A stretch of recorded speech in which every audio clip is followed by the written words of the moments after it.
Oh, you know what I love? Sports. Love sports. Sports. When it comes to Texas A&M. Where are you getting this information? Let me tell you. Welcome to TexAgs. TexAgs Live. I feel like I should be listening to the theme song from the Jeffersons. You know, we're moving on up. We will develop men, we will graduate players, and we will win championships on the field. The best way for us to win is to do it together. He is a guy that has gotten better and better and better. He's just got that dog in him. It's been special. The 12th man this past week was unbelievable. And this is a real program. It's not fake. This is a real place. And if you want to be really good at football, this is a really good place to be. You know, if I'm betting on anybody, it's the Aggies.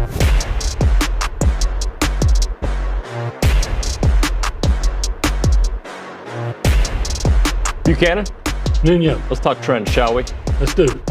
When A&M beats teams, not every time, but for the most part, I think they limit one of the team's top scorers.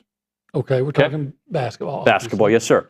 All right, so I'm going to go through a couple of games and present you some information, all right, and see if we can come up with the trend here. So against Creighton, Ryan Kalbrender was held to 9 points. He was averaging 18.7 on. He's averaging 18.7 on the year. Seems like a significant drop. Yeah. In the win over Purdue, Trey Kaufman-Wren held to 11 points, averaging 19 on the year. Okay. In the win over Texas, not the loss. In the win over Texas, Trey Johnson was held to 11 points, 2 of 13 shooting, averaging almost 20 points a game, 19.8. In both wins over Oklahoma, do you remember Jeremiah Fears was supposed to put fear in our hearts? I think one time he was shut out. 13 points and 0 points. He's averaging 15 points a game. Yeah. Okay? In, let's see, the first win over Oklahoma, Jalen Moore held to 11 points. He scored 22 in the second game. He's averaging 17 points a game. Asa Newell, the freshman phenom. From Georgia. 6 points against A&M, averaging 15 and 6, basically. I'm going to give you a couple of names from the Arkansas win. Adieu Thierry, 10 points. He's averaging 15 points a game. And we know about the Big Z, who only averages 9 points a game, but recently had been on a hot streak. Right. He had 25 and 27 points. He was well below that as well. Had 13, but 6 of them came on 2 late threes when A&M was in complete control. Let's see. In the win over Rutgers, Ace Bailey scored 24. He averages 18, so that was actually really nice. He deserves that with that name. Now, some of the losses, Mark Sears scored 27. He's averaging 17. We know how good he is. In the Kentucky loss, Jackson Robertson scored 22. He averages about 22. Excuse me, he's averaging 13. He scored 22 against A&M. Sean Padula, 16 points against A&M, averaging 14.6. Now, A&M did win that game, but it just shows... That's Ole Miss, right? Yeah, Ole Miss. That just shows you that I think the philosophy for A&M is we're going to limit one of their top scorers, if not the top scorer, a top scorer, and not let him do what he normally does, along with all the other effort plays that A&M does. Yeah, well, I think just the way they play defense typically has been so effective that, typically the entire team is having trouble scoring, except for the one guy, as you pointed out before. That you don't expect. Right.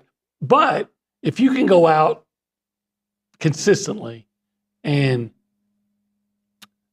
slow down, your opponent's primary threat, you have a great chance to win. If Wade Taylor gets held to 9 points or less, you got a chance to beat A&M.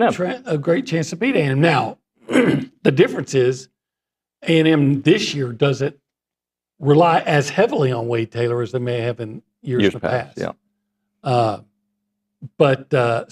see, I think that would tell you tonight, that would seem to indicate that the Aggies need to do a good job on Josh Hubbard. And if you keep Josh Hubbard well below his 17 and change, I think it is average, 17.4, I think. If you keep him well below that, then you have a great chance to leave the hump with a 6th consecutive victory. See, if I'm taking on Texas A&M, yeah, of course I want to limit Wade Taylor. Of course, who doesn't? But I would be trying to limit the second guy. Because the problem is you don't ever know who that second guy is. Exactly. Because it could be Henry. It could be Zurich. It could be Farrell. It could be a host of and names. even though he didn't have the second most points in the last game, the last win, Andy? I thought it was Andy Garcia. Yeah, I agree. I 100% agree. That's the big problem you have with A&M is it's like trying to box an octopus. If you're all into fighting, well, if somebody misses with your right, well, at least now you got to cover the left. Right. But when you're fighting an octopus, he misses with the right, hits you with the left. He hits you with the 8th leg. Yeah, he's going to hit you somewhere it doesn't feel good. I like that, box an octopus. So I think we're still waiting, and you could correct me if I'm wrong, for a Wade-Zurich game. When I say a Wade-Zurich game, I'm like, we're both are like in the 20s. Okay. Has that happened? I'm trying to, maybe early. I don't know if that's happened or not. And I don't think it's out of the realm of possibility. We used to see it with Wade and Boots. Yeah, they've played well. But I don't think we've seen like a 44 points combined from those two. Maybe we have. Maybe we have, and I'm just, for some reason I'm thinking that they did. Maybe against LSU or somebody like that, but early. But I may be just... Because I feel like it's like one of the guys, either they're both pretty good in the 12 to 15 range. Right. Or one guy's like in the 20s and one guy's like 9. Yeah, 9, 10, 11, 12, yeah. In that range. But look, let's talk about the opponent. By the way, I haven't told the people they have no clue what show they're listening to. Well, this is TexAgs Live. Yeah. The Go Hour. Yeah. They're presented by the Warehouse of CC Creations. Indeed, it is. But the entire presentation is... It's brought to you by David Gardner's Jewelers. Yeah, he's a gem of a guy. He is. We're reversing the roles here. Yeah. Now you tell me what else. Well, we're in the Rollo Insurance Studio. Yeah, we are. And in particular, we're in the Holistic Planning Cool Zone. Yeah. And you know what's cool about holistic planning? They like to plan? Yeah, but they can plan your investment strategy. They can plan your tax strategy. Tax strategy coming up real soon, every day, getting close to April 15th. And your estate. And part of your estate and it might be investing in what? Pro sports. Pro sports. And we love sports. Sports. I was thinking the same thing after that. All right, OB, let's, you know the great Tom Schubert? Yeah. Love that dude. Yeah, he's breaking down Mississippi State. One of his first lines in the most recent article says, even though the Bulldogs are 6-6 in conference play, only 8-4 at home, they may be the toughest game the Aggies have faced in almost 2 months. Now, Kentucky and Alabama would probably argue a little bit with that, but I understand his point. It's going to be a very tough game. Yeah, I expect it to be. They all are, aren't they? They're inconsistent, right? They just destroyed Ole Miss, right? They beat Ole Miss by 10. It wasn't even that close. Played really well. Did they lose to Georgia? Was it? But they only lost by 1, or maybe they beat Georgia by 1. That's what it was. It's like 75-74.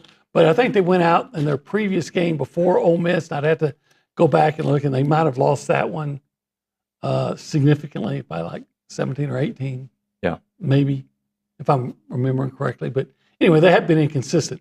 But when they're on, they're on. They are on. They are a tough team to beat. And A&M has not had a lot of. Rarely have they had an easy time in Starkville in anything, but it's basketball too. I think that in their last 4 games they're 1-3, and the one they won was a 1-point game. Right. Oh, we know that place. Yeah. So going back to Josh Hubbard, you mentioned to him. I didn't realize he was only 5'11". Yeah, and that might be generous. Yeah. He can shoot, and he's fast as a water bug, and he has a quick release. According to Tom Schubert, one of the best offensive players in the entire country, unlimited range, terrific free throw shooter, 81 assists on 25 turnovers. He can carry the team just like Wade Taylor can. Yeah. Yeah, he's Wade versus Wade. He is really fun. So Wade needs to match or top Josh Hubbard. Yeah. Yeah. Keep him from getting on a roll. Yeah. Kashawn Murphy. So Wade versus Wade. Oh my! I knew there was something coming. I was like, well, "What is it? This hasn't come to me yet." And then I'm glad. Thank you for the clarification. Okay.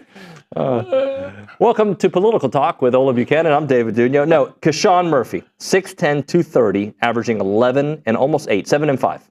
7.5, excuse me. Yeah, I think you'll be all right if you keep him. If he gets around what he typically does, I think you'll be all right. You don't want a second guy to come in and be dominant. Right. And I have a lot of confidence with the A&M bigs right now, the way they're playing. Yeah. So if you're playing the under-over and you put his average, I might be inclined to take the under just because of the way the bigs are playing now. Tom says foul him because he only shoots 56% from the free throw line. Fouling. It's about time we take on a team that misses free throws. Bring in the walk-ons to go Just go fouling. Hack Kashawn. Hack Kashawn. Kashawn. All right, let's do this. Open up the phone lines. If you want to call us, you can do it at 979-693-1150. We'll pick it up on the Bubby's Catering hotline. You can text that same number as well, 979-693-1150. We go around the room and we say hi to my friend, Nick Savage. Nick, good morning, buddy. Howdy, good morning, y'all. Hey, bud. Hey, well, I'm looking at these box scores from this season, and I might have missed the qualifier y'all are looking for, but in the last 3 games, both Zurich and Wade have both been in double-digit scoring. If y'all are looking for a game where they both went off, yeah, which, over 20. Over 20. Okay, I don't know if that's happened this year. Then I'm trying to make sure it has or hasn't. I'm fairly certain last year Boots and Wade had a few games like that. Yeah, they did. And again, Wade this year, his role, I don't want to say it's changed, but they don't, like you said, they don't count on him as much to give you the offensive production. They count on him very much, but he doesn't have to give them 22 plus to win. Right. He probably had a half dozen 30-point games last year. Yeah. You don't have to do that with. And apart to your other point about Boots and Wade being having a few games where they're both high scoring, the fact that you have a inside option to dump the ball into 100% changes a little bit the offense. It hasn't happened yet. Wade's only been in the 20s twice, right? And either time Zurich has not been in the 20s, so hasn't happened yet this season. Yeah, and maybe it happens tournament time. Maybe it happens tonight and continues through tournament. Well, it is. Hey, February 18th. We need them. Yeah, it's time to get going. Not that they're not already. Look, I'm just planning on watching a lot of basketball, A&M basketball into early April. I like the sound of it. When is the Final Four? Early April. I don't know the exact date, but it's usually the first Saturday. Saturday to Monday in April. Yeah. All right, let's go to the Angry Elephant News and Social Center. A couple bits of news there. We're going to be hanging out at the Cypress location doing a Q&A on March the 1st, Saturday, March the 1st, 4 to 6. 4 to 6. Chit-chat. Chitting and chatting. Yeah, there's going to be games going on. Aggie basketball, Aggie baseball. Aggie basketball starting at 7:30. Florida. Flo Rida. Flo, are you familiar with his work? Is it a he or she? I'm pretty sure it's a he. Oh, see, I thought it was a she. Because the A at the end, you thought it was a Latino thing, and A feminine. Flo. Oh, yeah, I guess Flo's, yeah. Yeah. I was waiting for their song "Kiss My Grits." That one, I'm not gonna laugh very hard. You don't know. I know "Kiss My Grits." It's from what's her name on Flo. Flo, you're right. Yeah. Sorry. What was the name of the show? Alice. Yes. Oh. How many people in this room have watched the show Alice? Nobody. How many people watching at home know the show Alice? Everybody. Mel's Diner? Yeah, everybody knows that. God, Mel was awesome, wasn't he? Flo and Vera. They partied. And Alice. And Alice? Mel. Yeah, Mel was the partier. Alice was more chill. She was the one that was the voice of reason. Yeah. Yeah. Anyway, nobody knows what we're talking about. No. So we go to Reed Neal at the Angry Elephant News and Social Center. Reed, good morning, buddy. Morning. How's it going? I'm good, man. What's up? Not much. OB, I think earlier you said Mississippi State was 3-1 their past 4 games. They're 2-2. No, I was saying maybe I didn't say it correctly. The last 4 times A&M has played in Starkville. Yep. They're 3-1. Okay, that's my bad. Mississippi State is 3-1. I probably didn't clarify. No. And then also, so like Nick was saying, Phelps and Taylor have not had a game where they both score over 20 points, but they did both shoot double-doubles against Abilene Christian, or when we beat them 92. They both had double-doubles? I believe so. Wow. Phelps with 10 rebounds and 12 points, and Taylor with 15 points and 10 assists. Oh, Nice. I like that game. I want that game to happen again. Seems like we might have had football or something going on that week. Yeah. Why we missed that one. Was that Texas week? Might have been Auburn. I don't know. I'm just guessing. What else do we have, Reed? So this, I believe it was yesterday, Texas A&M outfielder Terrence Keel II has been named SEC Freshman of the Week, and that was announced yesterday by the league on Monday. He started all 3 games in right field and had a .5 batting average against 500. 500. Yeah, sorry. Yeah, I think that's good. It's really good. Yeah. I hope he's proves to be as good an Aggie baseball player as his dad was a football player. Yeah. Good stuff, Reed. Appreciate you. All right, OB, let's do this. Let's hit a break. Okay. When we come back, performance of the week. Okay. We already got a candidate right there. Reed gave us a candidate, Terrence Keel Jr. He'll be the first one we put on the list. So congrats to Terrence Keel's SEC co-freshman of the week.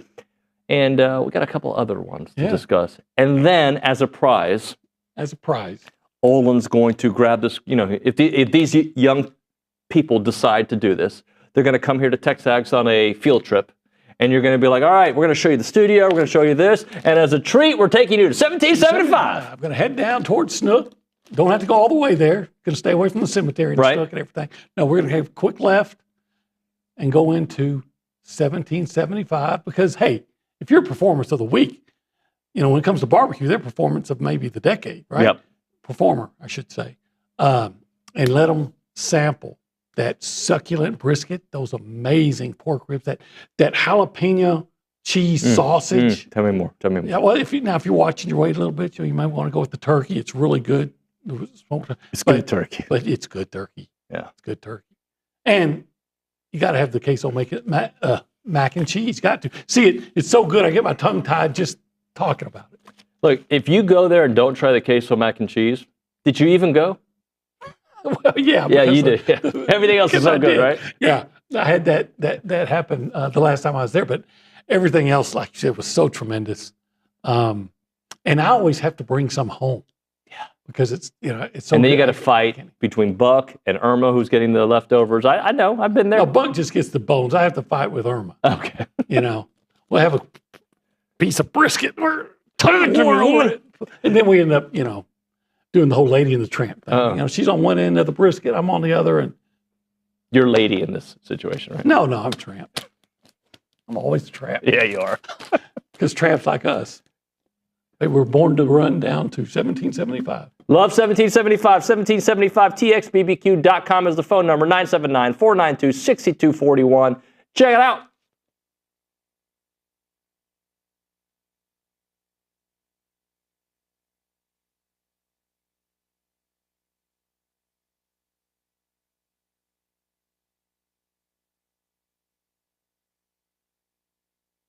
What's up, TexAgs? This commercial break is brought to you by my good friends over at Aggieland Chevrolet, the official automotive sponsor of TexAgs.com and me, Billy Lucci.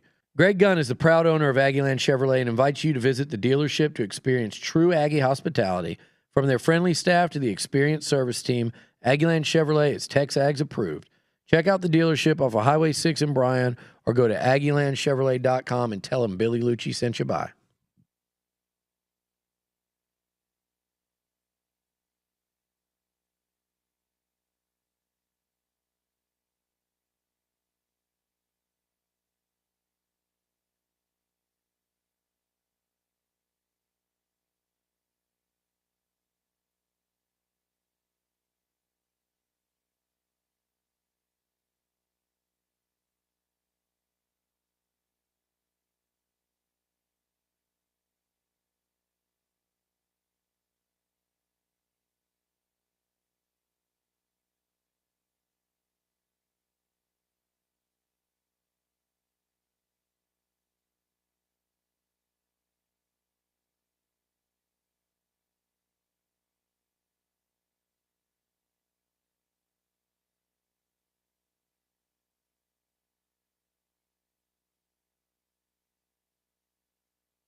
It is TexAgs Live. We're presented by David Gardner's Jewelers Rollo Insurance Studio. As a reminder, the final segment of the program is brought to you by Double Dave's. That's at 10:50. But right now, caller number 12, 979-693-1150. We're going to hook you up with your choice of a dozen pepperoni rolls or a large one-topping pizza from Double Dave's. They've been serving Aggie Land since 1984 with your favorite pizza and, of course, those world-famous pepperoni rolls. Reliable in-house delivery, bringing piping hot goodness straight to your door. Just click on doubledaves.com, and your favorites are on their way. One of my favorites, Olin Buchanan. Performance of the week. Tell me. Give me one. Well, I'm partial to basketball because I'm covering it right now. Yep. And, Wade Taylor in 2 games last week averaged 15 points and had 15 assists. So that's pretty amazing. And then there's we talked about Terrence Kill. Yeah. There's a big guy on the baseball team. Looks like he should be playing basketball, about 6'5", 6'6". Is his name Jace Laviolette? That's it. And he had 3 home runs. Yep. What a weekend to start. He's 3 away from tying the record. Not to put pressure on him, but it could happen this week. Tying the career A&M career record for home runs. I think he's going to get it. This weekend? I wouldn't be surprised if the weather cooperates. Yeah, we got to find out about today's weather, right? Because they're supposed to take on McNeese, I believe, at 6. Yeah. And if Bronny was mentioning they got to make a decision based on the upcoming weather by probably 10, 11 o'clock. He's so strong that, if you look at his hits over the course of his career here, he has more extra base hits than singles. Yep. So if he makes contact, it's more often than not a double. Yep. Or home run. Yep. If he makes so. Anytime he gets his bat on the ball, you're looking to see if it's going to go over the fence. It's a fun guy to watch. He's a fun guy to watch. And he's one of many on that team, right? There's a bunch of big swingers on that team. And some of the other names to put on that list, OB. I'm going to go back to basketball. A name that you mentioned earlier, Andy Garcia. Andy Garcia. Man, he played great. Anderson Garcia. He is so good that I like him as my favorite Andy Garcia, even better than the Cuban actor. Really? You're taking. I'm taking that. I'm taking the Dominican. Yeah, I am. Because that Andy Garcia was really good up until Godfather 3. Yeah, he was really good in Godfather 3. He was great. But this Andy Garcia seems to deliver all the time in different ways. The plus minus, the rebounds, the assists, the basketball IQ. Just being at the right place at the right time. He's not an offensive threat, but he can be. He can be. If you're not careful, he'll jump out and score a dozen on you. Yeah, he was fantastic in the last game. Let's go Ryan Prager. Let's go. I love Prags, right? Prags? I don't know if anybody else calls him that, but Ryan Prager in his debut, 5. The big Prague. The big Prague. 8 strikeouts, 2 walks to go along with the 1 hit in the 5 innings. Love to get the ace going, and just quality guy. Quality pitcher, quality guy. Yeah. It seems like A&M has a lot of those, good guys. Like the basketball team, those guys are all I'm not saying they're choir boys, but they're all, good citizens, right? Sure. And there's got to be somebody in athletics here that's, kind of I don't want to use the word we used to use back in East Texas, but, that's kind of a miscreant. But there doesn't seem to be any. They've left. They've left. They've left. Let me give Kennedy Powell some love, or Aggie softball some love. What are they, 10-1, 11-1? 10-1, I believe. 10-1. Fantastic. Kennedy Powell extended her hit streak to 11 games. Leadoff single in the opening frame in this past game on the weekend. She finished 2 for 3, 1 RBI. But again, the 11-game hit streak. Maybe she can go all year. Every game. Hitting every game. I'd like that. I bet you Trisha Ford would like that as well. Oh, of course you would. It's not going to happen, but we could. But a dreamer can dream. Dream. Just keep it going. Dream a Little Dream. One of your favorite movies. Dream a Little Dream. What's that from? I think it's Robert Downey Jr. was in it. I think I might be wrong. Molly Ringwald. Pretty sure those two were in it. Unfamiliar. Yeah, I think it was your movie. Reed, you had a candidate. No, my movie was Varsity Blues. That was definitely your movie. I was not in Dream a Little Dream. I'm going to get Dream a Little Dream. I know Billy's watched it 20 times. Really? Give me the TK stats, because I know he was one of the names you mentioned, Terrence Kill Jr. Give me his stats from this weekend. You said he batted 500? Batted 500, and he finished 2 for 2 with a walk and a run and 2 points scored. Boy, was I off. Dream a little dream. Had Corey Feldman and Corey Haim, 2 of your favorites. 2 Coreys. The 2 Coreys. Yeah. Interesting. I still don't know the movie. Yeah, I think it was good 32 years ago, but not so good anymore. We'll hit a break. When we come back on text, actually, can I tell the people what I have on the show? Tell them. Because I don't think I've told them. Tell them. Charean the Dream. Oh, great. Josh Pate. Okay. Joni Taylor. All right. Luke Evangelist. Okay. Yeah, you went 3 for 4. Justin Lanham. Okay, 4 for 5. 4 for 5. That's a heck of a day. Yeah. Yeah. So we'll talk some basketball. We'll talk some football. We'll talk life. We'll talk movies, I'm sure. Again, a little more Dream a Little Dream Part 2 starring Olin Buchanan. Mark Evangelist ever calls up, Luke, and Luke answers the phone. He says, hello, who's this? And he says, Luke, this is your father. I am your father. I just wonder. We'll hit a break here. We'll come back with Charean Williams of Pro Football Talk. Right now, we're talking about our partners at Bird Dog. If you're into hunting, if you thought about hunting, if you're not a hunter, but you're like, maybe I'll try it one time if it's cool, if it's fun, if it's kind of like 5-star-ish feel, reach out to Bird Dog. They have these all-inclusive hunts that are fantastic at a 5-star ranch. They're basically an Airbnb for hunting, but if you are a ranch owner, you got a ranch, you got an awesome property, and you're trying to find money on your land, let them take care of you. That's what Bird Dog does. They make money thanks to the efforts that they've been doing finding the tax benefits on your land. So if you know about ag exemptions and wildlife, there are many other opportunities as well, and they're going to help you qualify for whatever it may be. If you're farming or running cattle on your land, they're going to optimize and find those tax benefits for you, where you can make an extra $100 to $500 per acre of land. They want to be your personal consultant and help you maximize the income on your land. So if you're a ranch broker, you need to talk to them, as they can help your buyer or seller understand the additional ways to make money.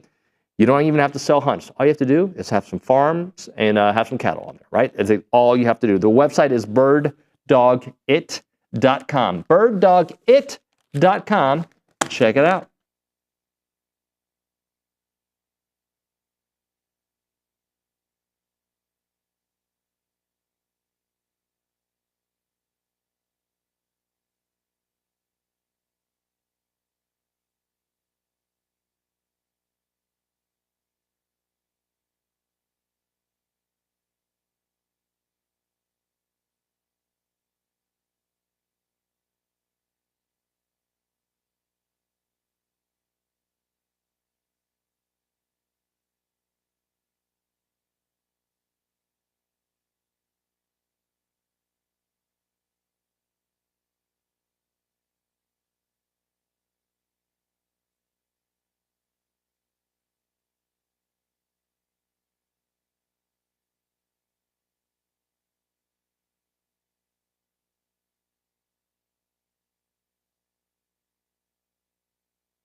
And we are back to TexAgs Live, presented by David Gardner's Jewelers, Rollo Insurance Studio. Let's go to the Buffy's Catering Hotline. That's where we're joined by Charean Williams of Pro Football Talk, the Aggie great, and the Hall of Famer. Charean, good morning.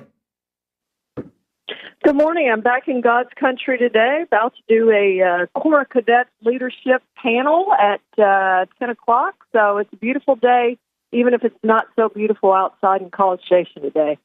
I wish I knew that. I would have invited you to come hang out with us for a little bit. I should have come over there. I should have. Yeah, we could have done this live instead of, well, it's still live, but I mean, her in studio. You know, it's interesting. I see Charean at a lot of the sporting events, but it's like seeing a celebrity. Like, is that It is. Charean Williams? It like, is. is that her? It is. It always I catches saw her me. at the basketball game last week, and people were like reaching over trying to touch her, you know? Yeah, right. Because I just wanted to touch the hem of her garment. Charean, let's talk some Aggie hoops. Big game tonight against Mississippi State, as OB has pointed out. They're all big in the SEC, but playing excellent basketball with the hardest part of the season. I think probably the hardest part of the whole year coming up here over the next 5-6 games. Yeah, it's been fun. I got to see my first Aggie game, as Olin said. It was my first Aggie game in person on Saturday. You know, it's a nice win over Arkansas. Kind of no muss, no fuss. You know, even with the start that they had, I was actually downstairs watching when we fell behind 8-0. I was downstairs watching softball, trying to close out the game against Oklahoma State. I was in the media room, so I actually missed that. So it's my fault we fell behind 8-0. But that whole game, you just felt like A&M was in control of that game, even when it was sort of, you know, close. And you know, I like that game. I like the way they're playing. I think they're playing really well together. I think this is a very important game, especially with the games that follow behind it. And I don't think we're going to win all of the games that we have left, especially the couple on the road that are against really high-ranked teams. But, you know, you hope that you can get enough wins in the stretch to secure at least that number 2 spot when we get to the NCAAs, the number 2 seed. So I hope that happens tonight. Really important game, I think, because you have to win this one to set yourself up for what's to come. Yeah, fortunately, they've been pretty good on the road. And who knows which Mississippi State team you're going to get. But I'm going to tell you something, Charean, I'm sure you agree. All the things that you can watch in that team, I think the thing that just stands out, or maybe it doesn't, maybe we've gotten to where we just take the defensive effort of this team for granted. But there were times in that game that I just didn't think, on multiple possessions, I just didn't think Arkansas was going to be able to find a way to score. Yeah, It's defense is underrated, and I think it's the same thing in the NFL. It's underrated. And if you look how the Eagles won the Super Bowl, it was with defense. It wasn't with offense, which is why my MVP vote went to Josh Sweat, not to Jalen Hurts. They won it on defense. And I think it's the same that the mantra of defense wins championships. I think that's accurate in any sport. And it's underrated, and people don't like to play defense. And it's one reason that Luka is not with the Mavericks anymore. All those things. So I think defense, you know, the way the Aggies are playing defense is going to keep them in game. And then are they going to score enough points to win games? The offense isn't always there. Are you going to score enough points, get some easy buckets in the paint, all those sorts of things to win the game? But the defense is going to keep them in every single game. I'm confident of that. They just play such great defense, hustle. Of course, the offensive rebounds are part of that effort, and they're just outstanding at doing all those things. So I love watching this team play because of the grit and the heart and the effort that they give.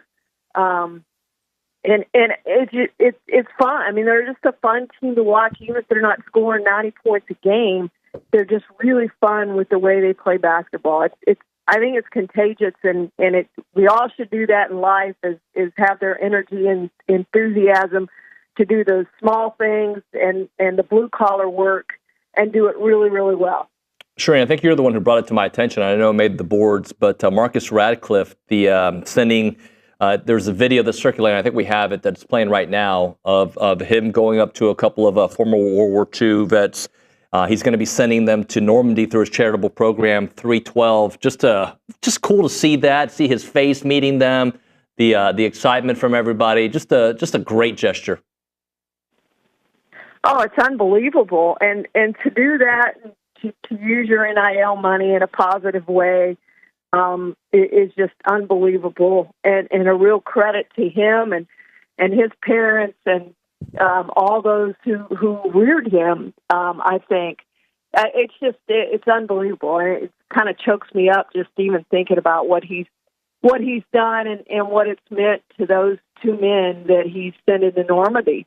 And for somebody at that age group to recognize, World War II, like a lot of this generation doesn't know about history and doesn't care about history. And for him, obviously, to know about the history and what that means to those two men, I just think it's unbelievable. My new favorite player, as I said on Twitter. Well, I can understand that because for all the reasons you just said,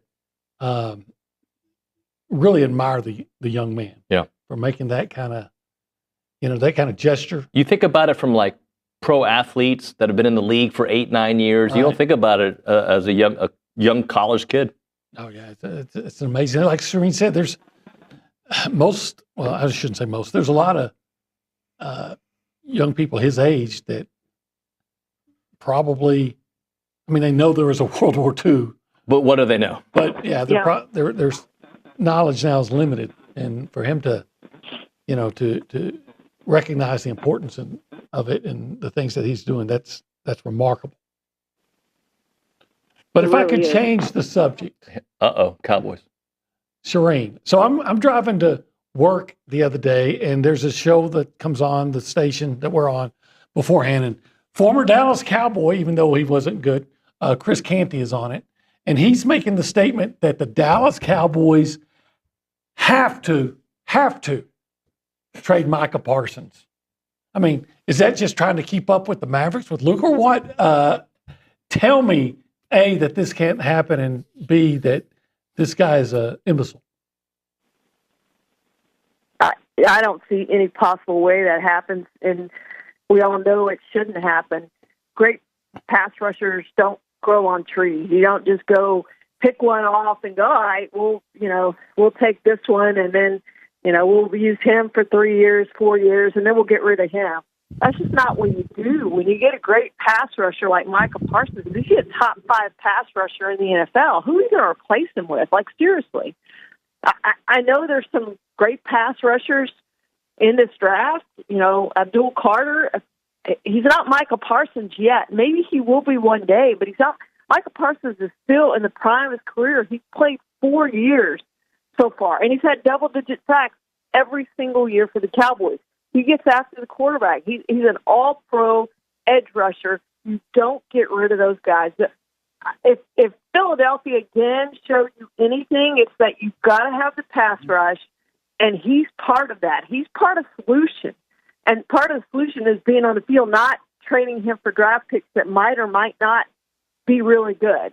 Maybe they are, maybe they aren't, but you know what you have in Micah Parsons. So I think they're going to come to a long-term deal with him.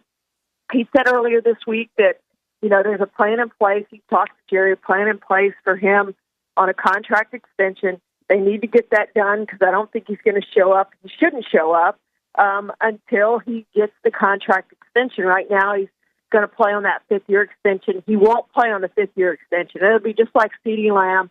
Until you get the contract done, he's not going to be there. And we saw how slow CeeDee Lamb started out. You can't just show up before the start of the season, no matter how hard you've trained, and be in football shape and step on the field and be really good at football. It doesn't work like that in this game. So they need to get him signed sooner or later so he can be there at the off-season program. He can be there particularly for training camp. If you don't get it done until the start of training camp, that's okay, but it's got to be done by the start of training camp. And the sooner you do it, as we all know, this is the Cowboys' problem, the sooner you do it, the less you're going to pay. Now, the question is, does Michael want to get it done now, or does he want to wait and see what happens with Myles Garrett? Does he wait and want to see what happens with Trey Hendrickson, who the Bengals are trying to sign to an extension? Does he wait on those guys and see what they get and go, well, I want more than that? But there's got to be a sweet spot in there where they both agree and they just got to get that done. No, they cannot trade it. Thank you for the voice of reason. She's the best. Charean, Tashard Choice going to the Detroit Lions. A lot of layers in that one. A, it helps out the Lions. Texas loses a guy, and the Cowboys lost out on a guy that they wanted. Yeah, let's start with the Cowboys losing out. The Cowboys wanted him as their running backs coach. He was going to make $825,000, I think, this year at Texas, just under $1 million as a position coach at Texas. Cowboys weren't willing to pay that. The Lions obviously were willing to pay. I'm assuming they're going to pay more than $1 million for Tashard Choice for a position coach. To me, it makes Cowboys look cheap, which they are. We all knew that, but it just doesn't make them look good again. And their unwillingness to spend money to make their team better, because he is a really good running backs coach. He's an elite recruiter. We know that with what he's got with those backs at Texas, and he's a really good football coach. And so it hurts Texas, helps them. So I think that's good in that way. Yeah, as I said on Twitter, Dane Campbell's always looking out for the Aggies, and I think he did it again in this one. But he's got a really good football coach, and he should be a member of the Cowboys right now, and he's not. But he's going to a better team with the running back that he had at Georgia Tech, and Jahmyr Gibbs, and I think they're going to be really good with him. They're going to be better than what they were with him as their running backs coach. I can remember when it was a big deal when I was covering Texas, and Mac Brown had gotten a raise up to $1 million, and now it's position coaches. Position coaches, right? It's crazy. Yeah, it's pretty incredible. And, position coaches and coordinators mostly in college make more than they do in the NFL. And I think we're seeing a few come to the NFL because it's easier. It's not year-round. I mean, it is year-round, but not really year-round like it is in college. Like, you don't have to go recruit and do all those things. You're not responsible for getting the players in. You're just responsible for coaching those players. You do have to scout and give your opinion on players you see on film who are coming into the NFL, the prospects. But it's not like college. It's not anywhere close to college, which is why the college coaches are paid more than the NFL coaches. But we did see a step this year. Chip Kelly left Ohio State, went to the Raiders. He's making $6 million as a coordinator with the Raiders, and it's the first time we've really seen that, which is more than a lot of the head coaches in the NFL make, including Brian Sutton. Charean, great work. Enjoy your time here in Aggie Land. We'll talk to you soon. Thank you, guys. Charean Williams on the Buppy's Catering Hotline. Always dropping knowledge. She's awesome. Ryan Browninger dropping some knowledge on the Twitters. Oh, yeah? Have you seen this? I haven't.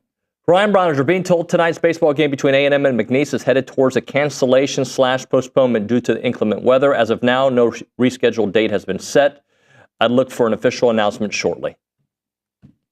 Browninger's on top of it. He's on one. All right, let's talk a little Rollo Insurance. If you're on vacation, the neighbor calls to tell you that a major storm hit, slammed into your neighborhood, and there's a lot of significant damage. What's going to happen next?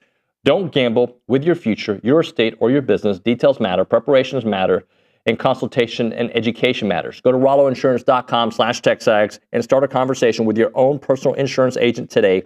You've got questions, they've got answers. Smart people with good information tend to make great decisions, and you're a smart person. You listen to TexAgs Live, so make a good decision by going to rolloinsurance.com/TexAgs. Your risk are their business. Call them up, 888-44-ROLLO, or go to rolloinsurance.com/TexAgs.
And we're back here on TexAgs Live. We're presented by David Gardner's Jewelers in the Rollo Insurance Studios. The Go Hour presented by the Warehouse at CC Creations. He's Olin Buchanan. Looks a little uncomfortable at the moment.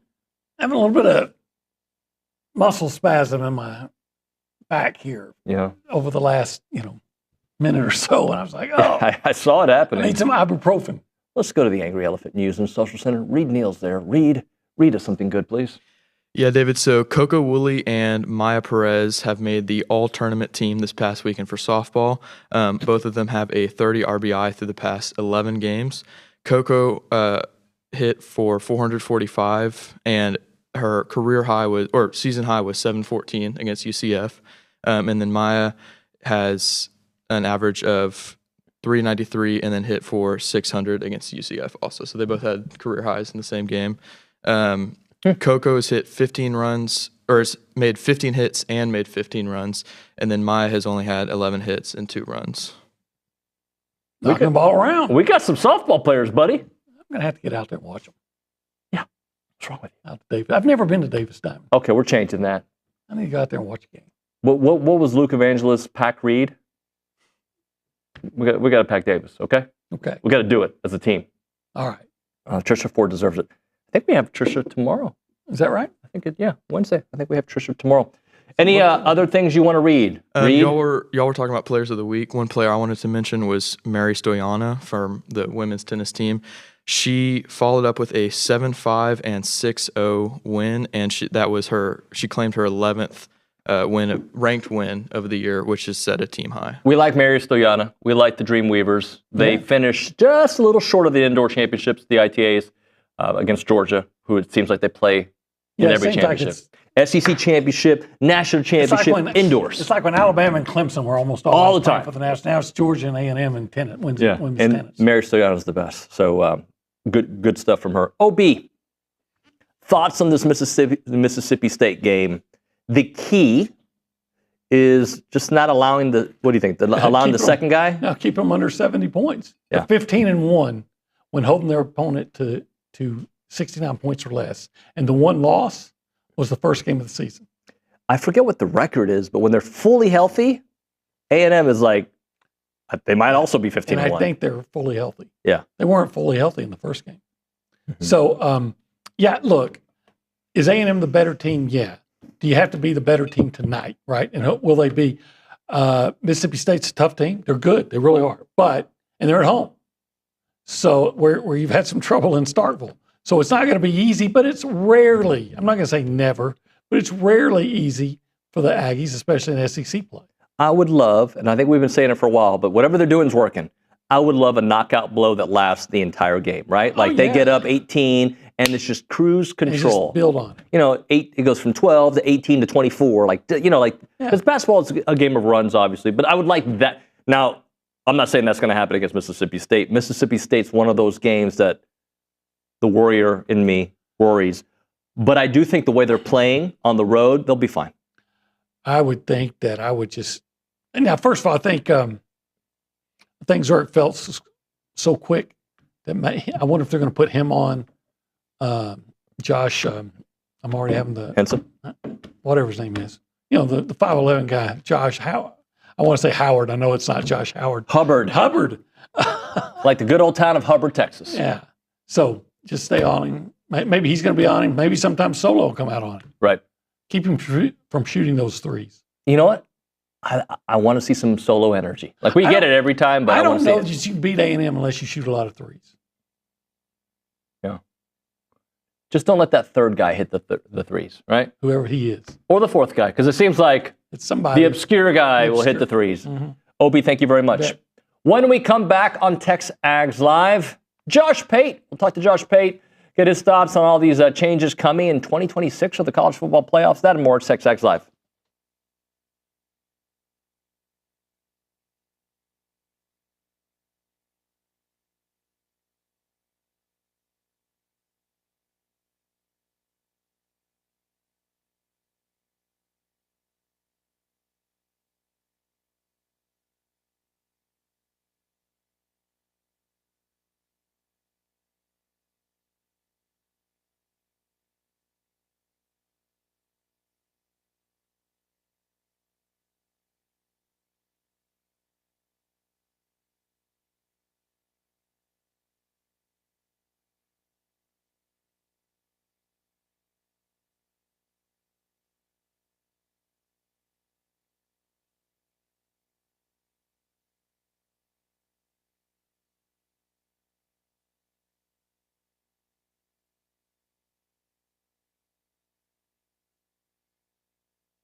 TexAgs Live, presented by David Gardner's Jewelers Rollo Insurance Studio. Let's go to the Bumpy's Catering Hotline for our weekly conversation with Josh Pate, brought to you by Academy Sports and Outdoors. They carry a wide selection of the best brands, including Easton, Rawlings, and Wilson. And at Academy, you can shop for the latest bats, gloves, cleats, clothing, protective gear, and training equipment, and much, much more. With that, Josh Pate's with us. Josh, what's up, buddy? I'm in a strange spot in my life. I think a lot of people, maybe not necessarily in College Station, but where I'm from, Nashville, or where I'm at, you're in a situation where you could see spring practice around the corner, but you also know the forecast says snow in the next 24 to 48 hours. You really don't know where you are on the calendar right now. And I'm working my way through it, David, as best I can, but I need this conversation. Well, I'm glad you brought that up. I don't know if Nick's got enough time to pull up the video from yesterday, but A&M football has got these conditioning videos that they've been posting, and it just got me kind of charged up because I'm watching some new faces. I'm watching some existing faces. I'm seeing Tommy Moffitt get the group going, and here we go. Here's the video. I don't know if you can see it on your end, Josh, but it just got me like, all right, it's time to work. Yeah. You know, when we were there for the Missouri game last year, by the way, just a little side note, we were there for the Missouri game. I go in the weight room, so Tommy Moffitt's in there, and Tommy Moffitt's done this, it feels like, for 100 years, and he talked about the situation Elko's put him in. He talked about the situation he's in at Texas A&M, and this is a guy that's been around the block. He said, I think I probably like the spot I'm in right at this moment in time better than at any point in my career, which was, it was not a shocking thing to hear someone say, but it was something that made me go, really? Because you just figure a guy that's got that much length on his resume had better days somewhere, but maybe your best days are these days. Yeah, it's man, I think that his style, like it can't happen overnight, right? And I think we saw some major strides from a conditioning standpoint for A&M, but I'm just in my head thinking like old school football wise, what it looks like in 2 to 3 years once he's had a full cycle with these guys. Yeah, I think so. Also, you always pair strength and conditioning and nutrition and sports science, psychology, all of the off the field, quote unquote, aspects of a program. They're all connected like train cars to the engine of a head coach's philosophy and vision. So Elko's philosophy and vision is that which you just described. It's therefore the beauty, but also the struggle in that is it's not that. It's not a quick fix. It's not you should automatically expect like what Cignetti just did at Indiana. Not that he's quick fixing and taking shortcuts, but it happened immediately for him his first year there. With Elko, if you believe in what he sells, which I do, if you believe in his vision, which I do, you also have to believe that year one will kind of start to get an inkling of it. Year two, we'll start to see it set in, but probably like year three, that's when we'll look at it and we'll say, there is no remnant of anything from the past. Everything about this is the full thumbprint of Mike Elko. It does take a while, though. Anything worthwhile in this sport or in life does. So in the aggregate, it can be kind of frustrating. That's why when people ask, they'll do it this year just like they did last year. What is an acceptable record for so-and-so? What's an acceptable record for Texas A&M? I could give you a number, 8-4, 9-3, 10-2, whatever. I can give you what my expectation is, but you know as well as I do, because we have talked about this on this program before. It's, do I look at you by November and say, first off, this feels even better than what I saw in September a couple of months ago, but also it feels markedly different than what I saw the previous year. Because at that point, David, I could lose a couple of 3-point games or win a couple of 3-point games, and my record swings from 8 wins to 10 wins. It really is so inconsequential to where the program is, even though you ultimately get judged on wins and losses. So I always struggle with that whole concept of what's an acceptable win-loss record. Like, I don't know because I haven't seen the team play yet. So I got a weird question. I want to get to the Ross Dellinger stuff, but under last year's playoff model and this year's playoff model, if you are a middle tier-ish team, okay, does it make more sense? When I say middle-ish tier, I'm saying a team that it doesn't have the greatest NIL, but you're competitive. Does it make more sense to be in the Big 12 or the ACC, considering, like Indiana had a nice schedule in the Big 10, but if they were Arizona State, for instance, they're not doing that, I don't think, in the SEC or the Big Ten. So if you're one of these middle-tier teams that is not Ohio State, not Alabama, not some of these bigger, does it make more sense to get to the college football playoffs by being under the old system, or the current system, not the one we'll probably see in 26?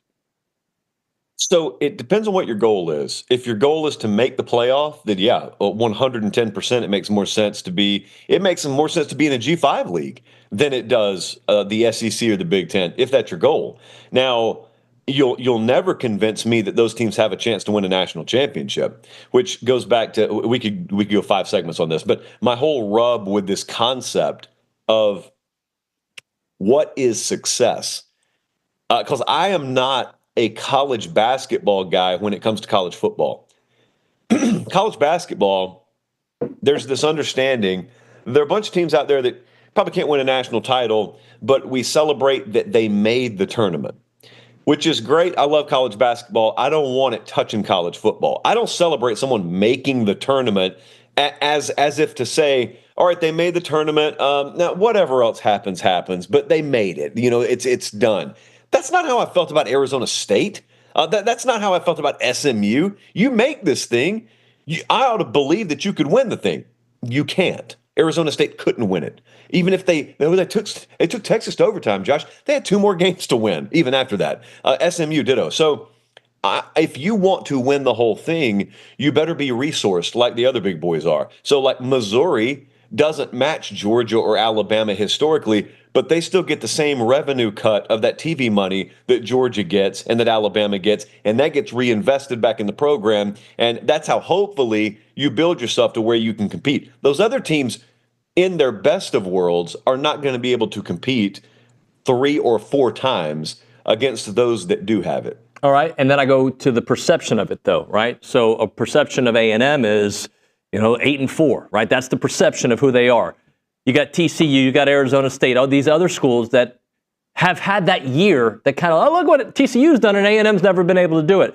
And I guess they're under the current model, not the future model, there is that quote unquote bragging rights, if you will. Yeah, I think it's, how can I politically correctly say this? If I am in an advanced class and I am making C pluses to B minuses, and you're in a remedial class and you're making an A minus, and popping some B's on me, but occasionally an A minus, we could either look at the paper blindly and say David's grades are better than mine, or we can bring context into the room and understand, however, if I were in the class you're in, brother, I'd probably be matching or exceeding what you're doing. And the intellectually dishonest part of this sport is everybody knows what we just said. Everybody kind of gets that's the dynamic. But if you're trying to argue against A&M, you're trying to argue for the TCUs or the little guy, whatever you want to call them, it's almost like you bend the truth because you're able to, because you're technically able to say so-and-so's had a better record than so-and-so over the past 4 years. And you're sitting there full well knowing what the rest of the story is. But you also know, I don't have to tell the rest of the story, though. I can plausibly get away with saying this. So, and I also think, David, what you're talking about is probably rear view a lot more than windshield. It's a lot more what the past was like instead of what the future will be like. So speaking of the future, I was listening to one of your clips, and I think if I heard this correctly, you didn't like the idea of expanding the playoffs, correct? But you were willing to like more this potential model we see in 26. Did I hear that correctly? Yes. So I'm glad you did that because, oh man, everybody else I've talked to refused to. So rewind. I never wanted it expanded. I've never been a playoff guy. I love the regular season. I love the focus that's on it. No matter what kind of argument you make to me, you will never convince me that restructuring the postseason hasn't taken something away from the regular season. Hasn't taken everything away. Still a great regular season. But what I've said is, since I didn't get my way, and since we have expanded the playoff, given where we are now, knowing we can't go backwards, I think I may like the model they're pitching more than I like the current model. That's not to say I love the current model or the future model, but in an A-B scenario, I think I think the guaranteed auto bid structure, because of the pluses that it gives in terms of focusing on conference, beefing up the out-of-conference schedule because people aren't scared that their win-loss record will be a detractor to making the playoff, I think I may like this model they're floating around a little bit more. So I'm going to follow that up with a bowl question, and then I'll get back to the playoffs. I miss the old bowl pageantry, right? Like what we have now, there's just games that I watch, when I care. When there's a program that I'll watch it, but it's not the same kind of thing. Do you have an idea? Because I've thrown out some terrible ideas on the show, and every once in a while I bring them back. Like maybe make the bowl season like this bowl's like the first week of 0 week. Make that bowl season. Maybe make the spring game like the bowl. I don't know. I've thrown out some horrendous ideas. Do you have any ideas of how we can keep some of the bowls, maybe not all 277 of them, but some of them, and still have just I don't know, like just the pageantry that we're used to? I don't know that there's any going back on that. We still have the bowls now. That's not like they don't exist. The spirit of bowl season, I think, is taking a pretty big hit. What frustrates me a lot about that is this crowd that comes in. If you'll notice this, because I feel like you do. If you'll notice, though, there's this crowd that's always really quick to say, well, they were always meaningless bowl games, as if they're speaking for everyone. Well, you're not speaking for me. They were never meaningless to me. I can go back to the random 1997 Citrus Bowl or 2003 Outback Bowl or whatever. Watch the level of play. Watch the intensity on the field. It's no different than a regular season game. Guys are all in, facing the fan, over the cliff, and it's because of a very delicate structure we had in college football. You never signed pen to paper on your scholarship and promised that you were going to take bowl season seriously. Okay, there was never something baked into your DNA, like your skin color or your eye color or how tall you're going to be, that guaranteed you would take bowl season seriously if you were ever a college football player. It was understood, just like it's understood in society we take certain things seriously, even though legally you don't have to. You took bowl season seriously. Okay, so then it's only a recent concept, kids. For those of you who are very young watching the show, it's only very recent that the phrase meaningless game or meaningless bowl game even came around. And it perfectly overlaps and coincides with playoff culture and anything not having to do with the playoff being lesser than or being meaningless. But because we got there, David, I don't know that you can go back. I've heard the week one theory that you've talked about. I think there may be some merit to that, of if we want to save the thing and we're still saying that we take the regular season seriously, maybe you loop it around to the front of next year. That's your kickoff weekend. It's not perfect, but again, perfection would be going back in time, and we know we can't do that. Yeah, that's good thoughts here. Josh Pate on TexAgs Live. All right, Josh, I saw your rankings for SEC teams 1 through 10. A&M looks to be a little bit out of the middle of the pack. When you do these rankings, you're not just talking about the last season, right? You're talking about recent history and projections, correct? Yeah, and it's program ranking. So it really has nothing to do with team, and it has absolutely nothing to do with what I expect for the upcoming year. This would be a little fun exercise, by the way. A program, the way I define it, the way I would rank them is I want a 4-year snapshot, a rolling 4-year snapshot, and I'm judging win-loss record, so on-field results. I'm judging talent acquisition, disproportionately leaning into recruiting, paying attention to the portal as well. I'm judging your resource pool, and I'm judging program stability. So obviously A&M has been average in the record portion, been pretty good in talent acquisition. The program stability, you've had a major coaching change there. Resource pool's undeniable. So there's some good there. There's some not so good there. I think I had him 8th, if I'm not mistaken. Yeah, I'm looking at it after them, Missouri, South Carolina, and the Florida Gators. And then Florida, they're an interesting program. And if I brought this up before, I don't think I have with you. The way we look at DJ Lagway, and by the way, I get it. The dude he's special, right? And especially the way Florida ended the season gave everybody some optimism. I look at his numbers, and I see Marcel Reed's numbers that are the same or better in certain areas. Why do you think Marcel, is it maybe the way the A&M season ended? Why do you think Marcel is, I don't know if slept on is the right way, but like people are still like, they're still undecided about him as a quarterback? Well, they're doing you a huge favor when they do sleep on him, I would firstly say. Secondly, yes, a ton of it has to do with the way the season ended. you have very, very much a recency bias in your mind. This is why people take bowl outcomes way too seriously. They'll talk about bowl momentum, and it's really not even a thing. But it's the last thing that people saw, so they remember it. With Marcel Reed, had he and A&M ended the season red hot, had he had a couple of wins, like Lagway in Florida, they beat Ole Miss.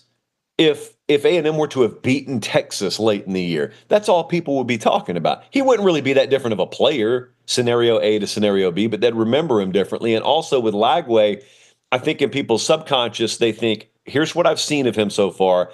And also they have the idea of what his ceiling is in their mind. Most people define Lagway's ceiling as far above and beyond that of which they would define Marcel Reed. Yep. So you what you're talking about is an accurate portrayal of this picture, and that will last throughout the entire spring and summer. When you watch teams play, like as an A&M insider, I remember that one play from that game. Like, God, if they just tackle North Sellers on that third play of the game, that vibe feels completely different. If they can score on one of the 4th and 1s against Texas, man, that's a different game. You got a chance to win it at the very end. When you look at teams as an insider for the entire conference and all of college football, do you think about those almost plays? All teams have almost plays, but do you think about that at all when you kind of look at how close the team might be? Yeah, I think about it. That's the human in me. That's why you have to ignore that. If you're going to accurately judge or have an accurate sort of feel for the country, and then a conference, and then a bunch of teams comparatively, you can't have a SportsCenter highlight reel running in your head. That's not football. But yet that's the way most people view sports and football, is through highlight, through memories. I snap my fingers. I say the name of a player or a team. You don't think in terms of all 22 cut-ups, all 64 plays of a game. You think 2 or 3 plays, which is fine, but you better have something that's very indiscriminate. You algorithmically, model-wise, you better have things at your disposal that do not get caught up in that. Because if you don't, you find out why Vegas wins 95, 96% of the time, and you find out why preview magazines get thrown in the fireplace by week 2 every year, and you find out why predictions go up in flames by halftime of week 1 every year. Number one, the sport's already almost impossible to predict. But number 2, it's hard to even have a good feel on a team if you're thinking in those terms. Because here's what I go back to. The whole you are what your record says you are thing. It's totally fair to judge teams based on their win-loss record. But the perception of teams can be wildly off. Whether Nuño University and Pate State over here, whether you win a couple of 3-point games and I lose a couple of 3-point games, that's a huge difference. And you make the playoff, and I'm over here at a bowl game that fractional people are watching. We may be the same caliber team predictively. Like if we were to play next week, we may be the same caliber team. So it kind of all depends on what you care about. And if all you care about is record, then all you need is record. But if you want to care about record, but also throw some other things in the blender, you can't afford to be thinking in highlight culture. And also, if we're talking about last year and we're trying to think about how this year could be, there are 47 other variables that enter the equation, new players not the least of which, that just make it impossible if that's the way you think. Josh, let's close out with this. We talked about Ross Dellinger's report. I don't remember reading about what maybe the portal looks like in that college football world. Any thoughts on what it could look like? Yeah, I think a lot of this new world. So anyone who's not familiar with what you're talking about, we don't have time to summarize it. I would strongly encourage you, go read Ross Dellinger's reporting over the last several weeks, because you need to read all the stories. Because he talked about a new playoff structure coming up. He talked about the Big Ten and the SEC having control of the thing for 2026 and beyond. David, the other day, he also put out a really, really lengthy, good read on how there's probably a new governance model. If they get the House ruling settlement that they want, a new governance model where they take things and matters into their own hands, they actually have solid teeth on their enforcement arm, solid rule structure. And what I think the portal looks like is contingent upon that. What I think the portal looks like is one window. There's significant penalty for tampering, which doesn't exist right now, in word only. And I think a lot of it has to be viewed in a very, very broad scope. It's not all going to be included in one story. It's impossible to do it. but it's all in one kind of futuristic world. And I believe they are banking on being able to control that world from all aspects: enforcement, rule structure, NIL, portal, the postseason format. They want to control that all. The question right now, and no one knows the answer to it, is will they have it? Josh, great stuff, man. Thank you very much. And thanks to Academy Sports and Outdoors. I appreciate it. Talk to you soon. Josh Pate there on the Buppy's Catering Hotline. We'll hit a break, quick open segment, then Joni Taylor, talk a little Aggie women's basketball. Right now, if you're looking for a reason to move back to Aggie land, why wouldn't you? Why wouldn't you want to live here? Maybe look at the Association of Former Students as a potential landing spot for your next career opportunity. They have a lot of openings from time to time. Marketing, fundraising, sales, communications, you name it. They have a lot of great opportunities there. They're the nation's premier alumni association and the oldest organization supporting A&M in support of that Aggie network. They play a part in every Aggie story from Howdy to here. Don't miss opportunities to help out the association with Howdy Socials, Aggie Reading Day, class reunions, and everything in between. Join a team that exemplifies those Aggie core values of excellence, integrity, leadership, loyalty, respect, and selfless service, all in support of that worldwide Aggie network. So if you're interested in joining a team and or you know somebody would be a great fit, please share this website, tx.ag/association jobs to apply and get more information on each position. It is the Association of Former Students.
We are back here on TexAgs Live. We are presented by David Gardner's Jewelers Rollo Insurance Studio. As Ryan Broninger first reported, A&M has made it official. Tonight's game has been canceled due to inclement weather, and a future rescheduled date is to be determined.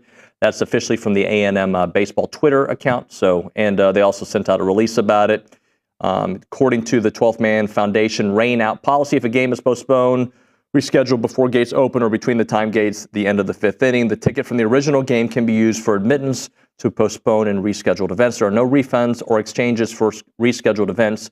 A game is considered complete after 5 innings of play, and no rain-out tickets would be issued afterward. So there you go. That's the latest on baseball. We go back to the Angry Elephant News and Social Center. Reed Neal, tennis, women's tennis, or excuse me, women's golf. I apologize. Yes. Garrett Chadwell in the team. So yesterday, number 18 Texas A&M women's golf team jumped to number 2 as in second place in the Moon Golf Invitational, shooting an even par 288 at the Suntree Country Club. Coach Chadwell had to say, he said, "We adjusted very well to the changes in conditions. There was some severe weather that made this play like an entirely new golf course." Some star players or golfers were Katiana Fernandez Garcia Pojillo and Lauren Nguyen, who both shot 2 under 70 through windy conditions in the second round. Fernandez Garcia Pojillo was tied on the individual leaderboard was tied for third on the individual leaderboard, while Nguyen climbed 21 spots into a tie for 8th. And then the Aggies teed off at 8:40 this morning. So good luck to them. So they teed up at 8:40, which means they're just very, very second hole, I'm assuming. Okay. Maybe. Awesome, Reed. Let's get some text messages. I know one came in about Marcel Reed, and because I had asked Josh Pate. But look, I think we're just hard on quarterbacks as a fan base, and I get it too, because like when we feel we've got it, we don't, right? And when we feel we don't, sometimes we do. Mm-hmm. Like people did not like Kellen Mond forever, and then it took a while, and he had to play at a certain level in 2020 to kind of change the perception, and then we did. We thought Haynes was going to be somebody at A&M. He ended up being somebody at Georgia Tech. Zach Calzada, same kind of thing, and not that he had the praise and the props that Haynes had. Max Johnson, Connor Wigman, so I understand it. With Marcel, I'll let you read I'll let you read that. Go ahead. So. Just a number from Texas says, Marcel Reed, biggest concern today. Can he comfortably throw down the field? Can't be successful and only throw 5 to 10 yards down the field. Need to know if this is a weakness or if his new and improved receivers makes a night and day difference. A couple things on that. I thought Marcel was pretty darn good throwing the ball this year, considering we had some wide receiver issues. Mm-hmm. So what happens with backup quarterbacks, and not that he was the backup as the season went on, but I think we overrate them based on one experience, right? So the Texas Bowl the year prior, people are like, look at this guy, and he comes in, and then we kind of overrate that. That happens with all backup quarterbacks, I feel like. I remember being a huge Oilers fan before you were even born, and like Cody Carlson. Like, people got to put Cody Carlson over Warren Moon. What are you, stupid? Hey, Cody. My point is, when they come in, there's an overrating factor. Mm-hmm. And Marcel came in and was so good in the bowl game, was so good in the Florida game, that the bar was set so high. And then there's a couple games where he didn't reach that. And then the Missouri game happens, and Connor is just incredible. But if you look at where I think Marcel was as a passer entering the season to where he is now, I mean, I think the perception of him completely changed for me. Like, when I was like, this guy could, I wasn't sure if he could do it consistently. And I was still on the Connor train for a while. I stayed on the Connor train too long. And I still think Connor is going to be a really good quarterback. I do. I think he might have a nice year this year at University of Houston. But we hold on to these thoughts about players. The bottom line is the results. He was so good in the LSU game. And by the way, I thought he played well in the South Carolina game. I know he's had some turnovers that we'd like to have back. The USC game, there was absolutely a turnover that was his. Actually, I'm trying to think. There was one that was definitely his fault, and then the other one was off of Noah's helmet, and that wasn't his fault. But I think that guy has grown so much that had what Josh Pate said, had they done a better job of winning games in November, we would look at him completely different with the same exact numbers. Win those games, we look at him different. All right, we'll hit a break here. We'll come back. Joni Taylor to chit-chat a little Aggie women's basketball. Fratella Italian Cafe, they have awesome food. If you're into Italian food, that's the place to go here in the Brazos Valley. They make it with a lot of love. Fresh pasta, golden fried breadsticks, and lasagna, famous cheesecake. The food is delicious. The atmosphere is fantastic. They're also a proud partner of A&M Athletics, sharing a passion for food and Aggie fans everywhere. If you can't make it out to Fratella, then no problem. What you need to do is just to have the products shipped. They'll ship them nationwide, and you can enjoy it from the comfort of your home. You can find them every Saturday at the Memorial Villages Farmers Market. They're owned by the same family that owns Pino's in Houston, and they're proud to carry on that same tradition of serving up the best Italian food in town. If you come hungry, you're going to leave happy. It's Fratella, all about good food and great company. Go check out Fratella.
TexAgs Live, presented by David Gardner's Jewelers Rollo Insurance Studio. Let's go to the Buppy's Catering Hotline. Joni Taylor here, talk a little Aggie women's basketball. Joni, good morning. Good morning. How are you? I'm okay. How are you? I know it's been a grind recently. You were breaking up. Can you say it again? I cannot hear. Yeah, I was just saying it's been a grind for you and the team recently. Just how are you guys holding up? Oh, it has been a grind. I think our conversations are about your mentality is your reality, and pushing through and figuring some things out and making sure that we try to not shoot ourselves in the foot in some areas. And so our ladies are fighting. They're working. We had another injury last night during the game, and so we'll get back today and start preparing. This is a 3-game week for us. We played last night, obviously, and lost on the road to Alabama. We have Florida Thursday at home, and then we go to Starkville on Sunday. So managing our time wisely, managing their bodies wisely, and getting in mental reps is really important this week. How difficult is that emotionally, mentally, physically when you do have 3 games in a 7-day period? It's a grind. It's tough. I think the thing that we tell our players is everybody has a 3-game week, right? We don't control when that happens, but we can control our response to it. We're no different than anybody else that has played in this league. We all are going to have a 3-game week, and this is where ours has fallen. And we've prepared for that all season long. We've talked about that, and here it is. And so how we approach it, going back to your mentality is your reality, determines everything. Our approach of it determines everything. Joni, how do you evaluate success during a storm? Like, you've had so many injuries. The team is struggling, but I know you've seen places where you're like, all right, this player has gone this place, and the team is doing so much better at this point. How do you kind of evaluate and express that to the team? All right, so we have game goals for every game. Thank you for asking that question. We have game goals, and one of our game goals was to have 15 or more offensive rebounds, and we did that last night. One of our game goals was to have 14 or less turnovers. We turned it over 15 times, so we were one short of our goal. But we had 9 turnovers in the first half and 6 in the first quarter, and so we came out and only turned it over 5 times in the third and fourth quarter. So game goals is one of the ways that we measure success when it might not come in a win and a loss. And then the other thing that we try to manage is, like, are we playing ahead? Are we playing ahead offensively in the possession? Are we playing from behind? And are we playing ahead defensively in the possession, or are we playing behind defensively in the possession? And I thought we played behind defensively all night long. I don't think we ever got that under control. I thought we were reacting to Alabama. Offensively, I thought we played ahead in the possession more in the third and fourth quarter, and I thought we played behind in the first and second quarter. So those are the kind of conversations we have to try to measure kind of where we are.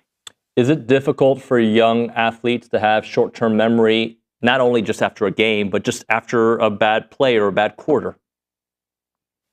It is. It is extremely challenging. And so it's why we always say, like, NBA, what's your next best action or next play? Like, we try to talk about there's a reason why, the windshield is bigger than the rearview mirror. We've got to be focused on what's in front of us and not what just happened, because it goes by so fast. One possession turns into 3 or 4 bad possessions if you focus on the one thing that didn't go exactly the way we thought. But it's a constant battle. There's so much pressure on our student athletes, whether it's, social media, access, TV, all those things that have helped grow our game. It also puts it right back in front of them. Like, we didn't have those challenges when we played. And so we are constantly trying to work and exercise the mental muscles as well as our physical, because whoever can flip the page the fastest and move on is going to have the better success. Joni, yesterday I was talking to Buzz about leadership and, like, leading your team to a point where they lead themselves. With so much in and out of the lineup this year, have some new leaders potentially emerged? Not the way we would have liked, right? Lauren Ware is an incredible leader for us with her voice, what she does on the floor. AC was obviously our leader by example. She was our toughness, our grit. She was the one who we followed physically on the court. We followed her example. Sahara has led in her actions most of the year. Those are the 3 that have consistently been our leaders. And we've had some people here and there, but not consistently enough. How about the way Jada played in the second half against Alabama?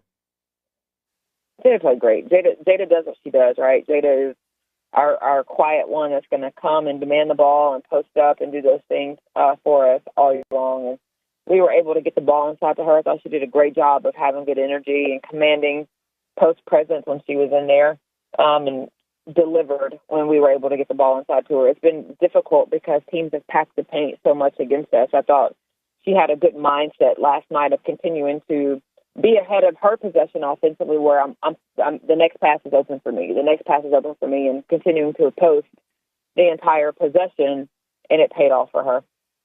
Who do you talk to, Joni, if there is somebody you can share to whenever there are challenging times and also the good times? Who do you kind of talk to help balance everything out? Who do I talk to? Yeah. God. There you go. Don Taylor. My husband, Darius, gives great perspective. Obviously, he was in this league for a long time and is now with the WNBA. I have great mentors around me. Andy Landers is still someone who I talk to quite often. So I'm fortunate to have great people in this league. I'll call Tricia forward and bounce some things off of her. We've got great, incredible coaches on our campus. Mike Elko is someone who reaches out on a regular basis, too. So fortunate for the group of head coaches we have here that I can go to. I lean on God very heavily, always. And then the great mentors and leaders of our game and my husband. Let's close out with Florida. They're coming up. Just what can you tell me about them? Some areas that you want to see your team maximize.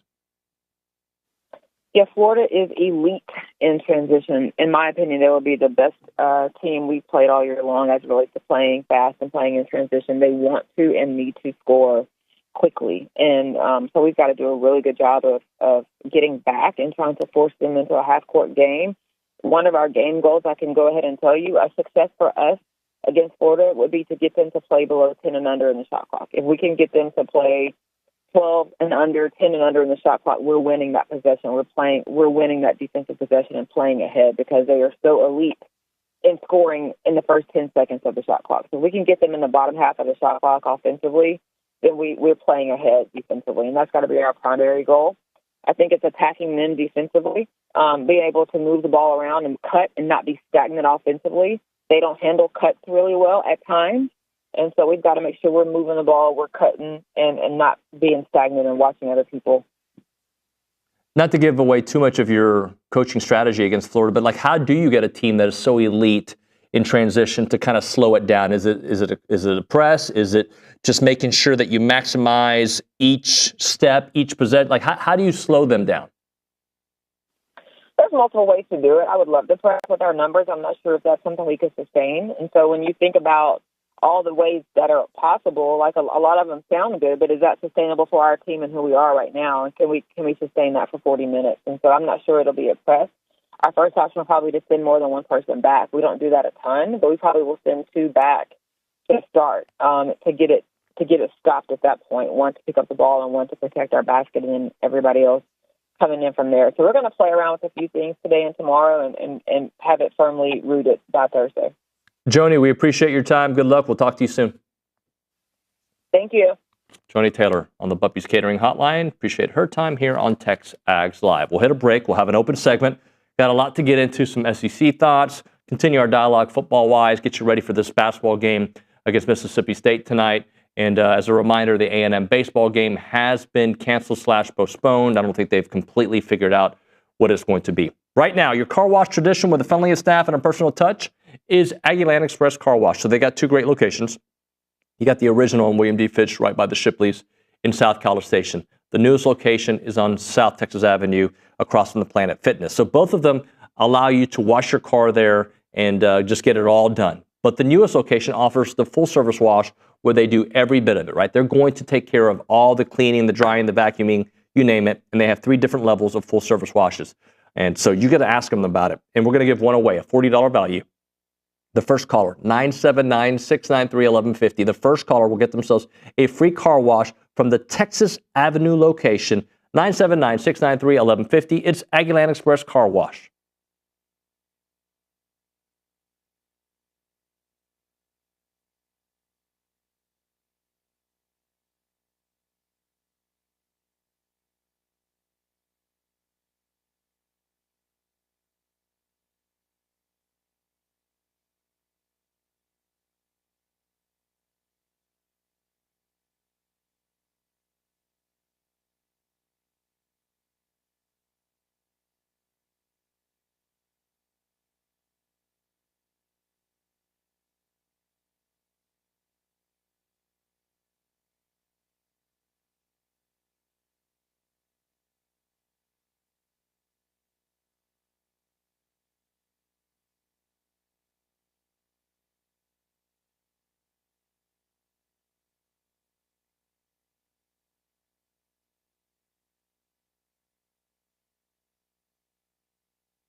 We are here. TexAgs Live, presented by David Gardner's Jewelers, Rollo Insurance Studio. John in Cyprus says he feels bad for Joni. She's in a tough spot right now. Good job of balancing the good and the bad. Yeah, look, injury bug has struck them. It's been a struggle. Last year was a great step in the right direction. This year feels like a step back because they lost a couple players in the portal before the season started and injuries. And she's doing, I think, a fantastic job of just managing that. When you don't have the players to get it done, when you're dealing with injuries, when your star players are hurt, like, I don't care who you are, right? Like, A&M basketball did a really good job when Wade Taylor went down. But long term, how long could they have been a top 2 or 3 seed without Wade Taylor, right? They had to navigate through that. When your quarterback gets hurt, your stars go down, it is very difficult to navigate through that. And then keep your locker room intact. And I think she's done a fantastic job with that. And also, she's very grounded, right? She's speaking of, you heard her, I asked her who she talks to. She mentioned several folks, obviously God, and she mentioned Trisha Ford, her husband, who's been in the league for a long time. And she's really grounded in not only reality, but in her faith. And I think she's doing a really nice job leading a group that's wounded. Let's go back to the Angry Elephant News and Social Center. Reed, I know you got some SEC notes for us. Yes. So around the SEC this week, so unfortunately Texas did have a pretty impressive win over number 17, the OSU Cowboys, in claiming the title of the Shriners Children's College Showdown Champions. In the Showdown finale, Texas tailed 8 runs in the 5th inning, sending 13 batters to plate. The SEC Baseball Player of the Week was Florida's Brody Donier. He tailed 18 total bases, 3 homers, 2 doubles, 6 runs, 5 RBI, 2 walks, and 1 stolen base in Florida's 3-game sweep over Air Force. For SEC's Basketball Player of the Week, Auburn guard Denver Jones. He's 6'4", 205-pound senior from Newmarket, Atlanta. He averaged 18.5 points, shooting 63.2% from the field, 66.7% beyond. He shot 67% from the 3? Yes. Holy smokes. Yeah, so he probably deserves Does it that. say how many he shot? Oh, no. 67% from, and then he doesn't say how much threes he shot, but he was also perfect from the free throw line, shooting 5 for 5. But I can. No, that's good. That's a heck of a week. Yeah. Yeah, it was. Yeah. When you think of Auburn, you think of Broome, but I get it. Yeah.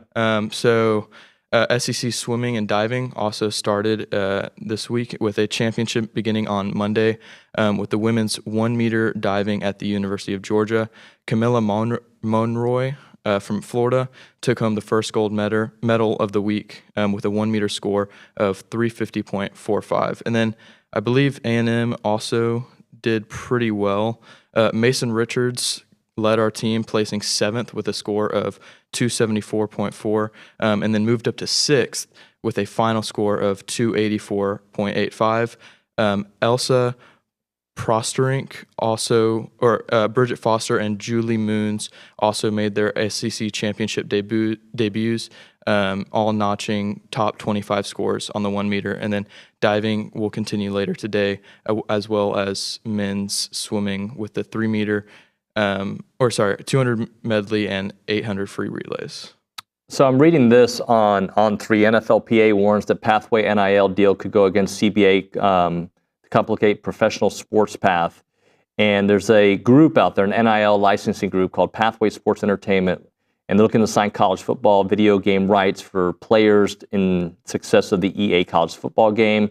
However, the NFL Players Association did issue a warning to agents about possible wording in the contracts. It says some of the verbiage could go against the league's collective bargaining agreement. I just think, I don't know. There's so many rules and hula hoops that they have to jump over, and it ain't. I feel like, okay, so you've been in college how long? 2 years? I'm a freshman. Yeah, okay. Freshman. So for you, like and you've been an Aggie sports fan your whole life, Yes, right? Yeah, both my parents are Aggies. But for you, like, is this college football? Like, do you think of college football in the NIL world, or do you think pre-NIL world because of your age? Because it's been around since 21. I think pre-NIL. When I think of like college football, I think at first was Johnny when I was a kid, Mm-hmm. and then Kellen Mond was the main quarterback that I really like grew up watching when I started, really understanding and like getting into football. But the new world that we're in, it feels a lot more like the NFL than anything. Especially because you used to have, Kellen Mond, you knew he was going to be with you for a while. Johnny, you knew he was. Obviously he went to the draft, but now, I know, and I'm not saying Marcel Reed, any of our players aren't loyal, but you have the chance of any of those guys jumping to another team, for. Yeah, and I just think look, I'm not here to argue. I'm just making a commentary. Like the things that these kids have to deal with. Yes, they are compensated, and that's fantastic for them. But along with social media, along with every player agent in the country trying to reach out to you, along with every school that is going to give you a path, along with evaluating what this NIL package is and where you want to live for 6 months to a year, where you want to live 3 weeks from now because you didn't like it. Like it's just, they're dealing with so much more than in the past. Mm-hmm. And as a spectator, as a fan of the sport, not knowing the rules sometimes and not knowing what it's going to look like, they're still trying to figure out what the college football playoffs are going to look like in 26. They're trying to figure out the House settlement. They're trying to figure out payments for players through the university. Like there's so many just different, for content-wise, it's great for a talk show host, right? But from a, like, where are we standpoint, it is always evolving. And that's why when Josh Pate was with us on the program, he was talking about, like, you got to go back to some of Ross Dellinger's reporting from the last several weeks and kind of put it all together because so much is happening. And you're like evaluating and putting these things out of the sky and putting it together and trying to figure it out. All right, we'll hit a break. When we come back, a little basketball talk with Luke Evangelist. That and more. It's TexAgs Live.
It is time to pound the rock. Luke Evangelist in studio. TexAgs Live, presented by David Gardner's Jewelers, Rollo Insurance Studio, our basketball insider.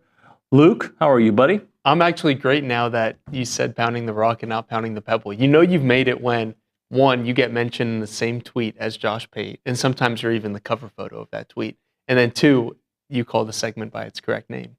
Well, I've decided that picking on you is it's just not right. Like Right. you don't want to pick on the kid who's always picked on. Right. So like you just Or the kid that can fight You back. pick him. Is that right? Verbally. Verbally. Yeah. And we know when I fight back verbally what happens. Yeah. Yeah. Anyway, let's not talk about TRT. Let's talk a little bit about A&M. So you sent me a note this morning about some of the things that, I don't know, worry is the right way to phrase it, but that you're watching out for against Mississippi State. Yeah.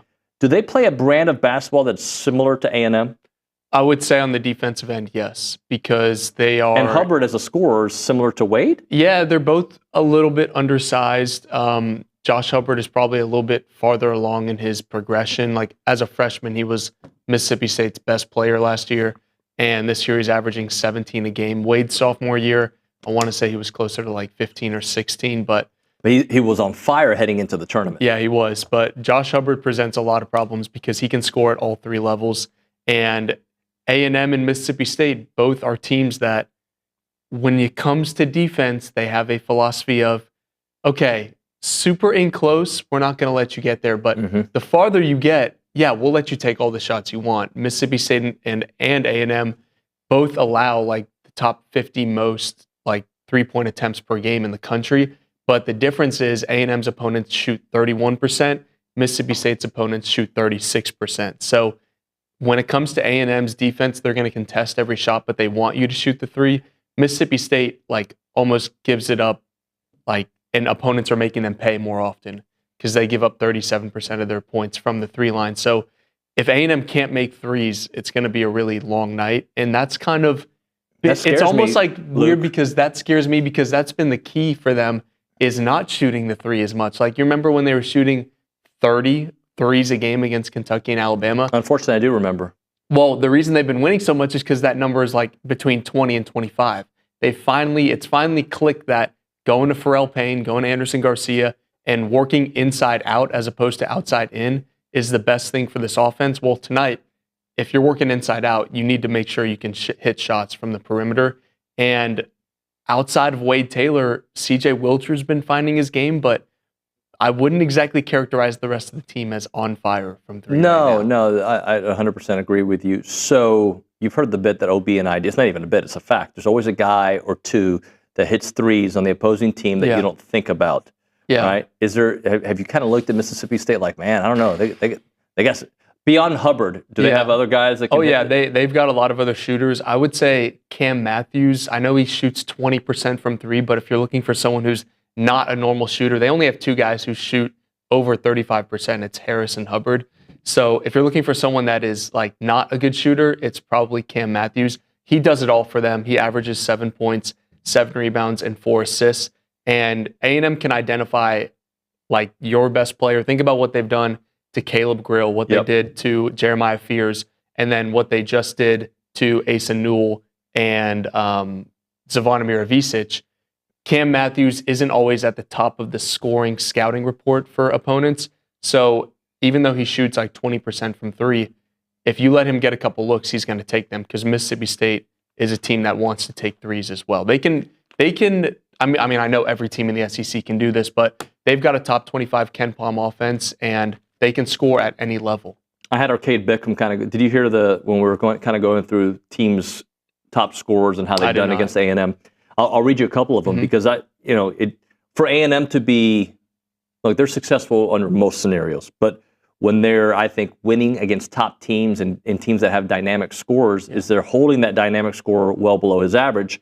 The Creighton victory, Ryan Kalbrenner had 9 points. He averages 18.7. I won't go through the whole list, but I'll just bring up some of the names. Trey Johnson in the game where they destroyed Texas. Yeah. They held them to 11. There was a big difference. Yeah. Right. In the game where he scored 30, not only did they lose, he got hot at the end, and that was part of the reason that they came back. Other games, Arkansas, we talked a little bit about what they did against Big Z. Yeah. Big Z averaging only 10 points a game on the season, but he had been on a hot streak, 25 and 27 points leading into it. There's so many other examples of this when you look at the season. Asa Newell, who had been doing awesome, only had 6 points against A&M. So their strategy is obviously to limit the moneymaker on the other team or the hot player on the other team. Yeah, and that's exactly what I loved about their adjustments since the Texas game.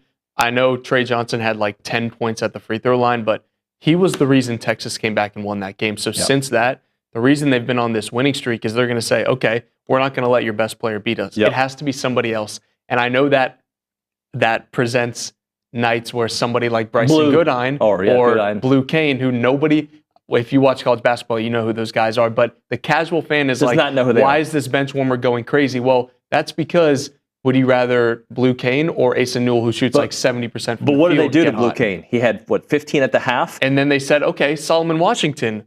Cover him. Are you available in the second half? Is your schedule free? We have an assignment for you, and don't let this dude shoot again. Don't let this guy shoot again. And that's exactly what they did.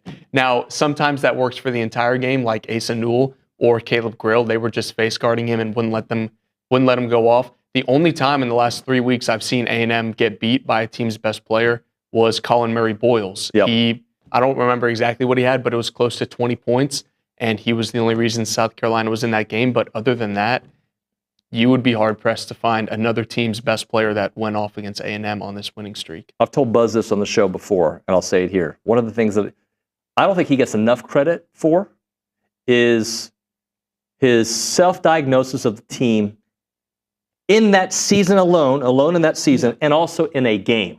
Yeah. So like Blue is the example that we just used, but there are several examples of that, like free throws. I'm not saying this team's going to be a 90% free throw shooting team, right? And they may have a poor shooting night from the free throw line, but it was a talking point for like 3-4 games in a row. Yeah. And then it went away for a little bit, right? And he's got a great ability of, all right, hold on, what's going on? Let's focus on this. Let's clean this up. With everything else that we do, let's kind of expand our view of what we're doing. Well, I think a big thing, free throws have gotten better because they're not having like those absolutely horrible nights. They're still having nights where they shoot like 68%, but when you win, it matters a lot less. 51% is where you lose games. That's not happening, especially when you take like 50 free throw attempts. But they've been doing a lot better job. And the reason I think they've been doing better is their percentages, like up until the last 10 minutes of the game, have been great. Though, like, it seems to be, for whatever reason, the first 30 minutes of the game, they're great shooting free throws. They're shooting like 80%.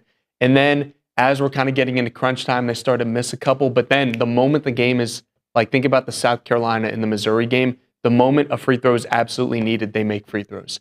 It's just, can you have 40 straight minutes of elite free throw shooting? And for this team, elite means 75%. Back to Josh Hubbard. What did he do against A&M last year? He had 24 points as a true freshman at Reed Arena. And if you think about all the freshmen they've taken on this year, right, like who are, I mean, outside of Trey Johnson, all the freshmen have struggled, and Trey did struggle in one of those games, right? Like that, I would not be surprised that they make life very hard on him. Yeah, and you have to. I think both teams. Tom Schubert said this great in his scouting report. Is like everyone wants to talk about the Wade Taylor versus Josh Hubbard matchup, a great like underrated guard matchup. But you're not going to see them probably guarding each other because both teams are going to put bigger guards on them. So that's going to be Zurich Phelps' defensive assignment, as will Solomon Washington. If you need to be on Josh Hubbard, they will make that adjustment. But I'm anticipating it being Zurich Phelps' assignment. He's 6'4". He's been unbelievable with active hands on defense. I think a lot of the reason A&M was able to pull away against Georgia and Arkansas this week was Zurich Phelps getting turnovers and running in the open floor. Think about how many times he's dunked the ball in like the last 2 games. When have we seen that from him before? So his quiet resurgence on defense is probably what's going to be needed to contain Josh Hubbard. What a luxury to have guys like AD and Solo that pretty much can cover 1 through 4, sometimes 1 through 5, right? And you can have both of them on the floor. And then you're thinking to yourself, yeah, but what about offensively? Andy's got those games where he reminds you that he can score. Solo's got those games where he shoots a couple threes. Like, no, yes. It's like, no, and then you go clank, clank, swish. You're like, yes. There we go. And then when he hits one, he's going to shoot another. Yeah, and that you have to live with that because... And he'll make it in that kind of he'll scenario. Make it. And those are 2 players where, like, when they shoot the 3, you're like, oh, gosh. But then they're going to make a couple. Yep. And I know that hasn't exactly been the way they've been scoring lately. It's been a lot of inside, and Anderson Garcia, I don't know what has gotten into him. Like like in that movie where like they swap powers with Kevin Durant or something. Yeah. Like Wade Taylor and Anderson Garcia, I think did that, except Wade kept his powers and Andy became a bigger Wade Taylor because his passing has just been unbelievable. Yeah, it and has. some of the times he doesn't even get credit for an assist because like they'll miss the layup, but inside he's just become a wizard. And like you can't stop teams that have elite passers at every single level. It just adds a whole nother element to this offense. And if you can get that performance continually, like that is just going to pay dividends for this team because everyone is waiting for what is that adjustment to power this team on a late run. It's been Quentin Jackson. It's been Wade Taylor. It's been Manny Obaski last year. I think that button has already been pressed this year with the way Anderson Garcia has been playing. Well, it's interesting because on this year, there's been times on this show where I'm like, God, I'm ready to see Manny do his thing. I'm ready to see Andy do his thing because there was a part of this SEC season where Andy wasn't reaching those numbers that we're so used to. Yeah. Wait, did you make that? No, it was a gift. Okay. Yeah. He's wearing I'm not that talented. a sweater with TexAgs on it that looked like that. I was like, that's not something we have. Anyway, I've been asking for things and then things hopefully eventually happen. Yeah, you're like Nostradamus. Well, I'm not even predicting David. it, but like I'm just saying like we need this for this kind of battle, right? And I'm looking at Manny's numbers, and he has not had a great February. No. He had a good end of January, but I'm looking at his last few games. 2, 6, 7. Tell me I'm wrong. This is a game where I think Manny can be the one that maybe not lead them, but have that 12, 14-point game because they're going to put so much attention to stop. Yeah. But, and look, I know Zurich is another option, obviously a great option. But I feel like size-wise, if they're putting the bigger guy on Wade, that opens up Manny to do some things. Yeah, I feel like I'm actually guilty as to why he hasn't had the best February. What'd you do? I proclaimed the month of January as Manuary. And since then, he hasn't been playing as well. So I'm going to not say anything until we get to March. March or Manarch? Yeah, whatever it is. Every game is an opportunity for Manny because there's so much attention being paid on Wade Taylor and Zurich Phelps from the guard position. Even somebody like CJ Wilcher, I think there's a spot for him to break out. The thing with this game is if you can get Mississippi State in foul trouble, that's absolutely an avenue for Manny Obaski to start going downhill because once you start putting that second doubt or that doubt and that hesitation that you have to take a second to, I've got 3 fouls. Can I really challenge a shot from Manny Obaski who's spinning and doing all this footwork in the lane? Can I really put myself in harm's way with a team like Mississippi State who isn't as deep as A&M? Can I challenge that shot and risk a foul? With Mississippi State's defense collapsing inside, sure, if Manny can hit a couple open threes, which let's not forget he hit one of the biggest threes of the season against Ole Miss. If he can start to get hot from 3, because that's what fueled his run last year was him starting to become a lot more confident shooting the 3. He was shooting 57% on that stretch where he was averaging like over 15 points a game. If you can start to get him going outside, that just gives him confidence. When he starts oozing confidence, it doesn't matter if the person he's taking on is 7 feet tall. He can go in the lane and dunk on anybody. He can finish over anybody. So I think State's 6-6 in conference play. So there's some highs and lows. Yeah. Explain the highs and lows because I feel like when they're good, they're like really good. Yeah. And when they're bad, they're not bad. Yeah, they're a team that people forget about. Like they're in that middle tier with like Kentucky and Vanderbilt of the record doesn't show it, but these are teams that in any other year of the SEC, they'd be competing for a top 4 double bye.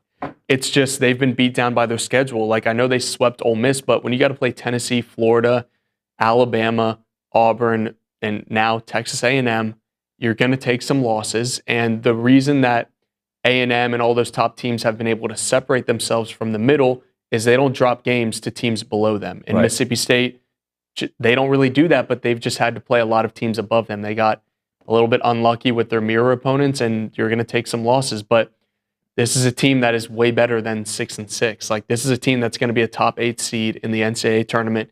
When you talk about getting to the second weekend, beating a team like Missouri or Mississippi State away from Reed Arena is what it's going to take. You're going to have to beat a team that is still elite. Their record just doesn't show it.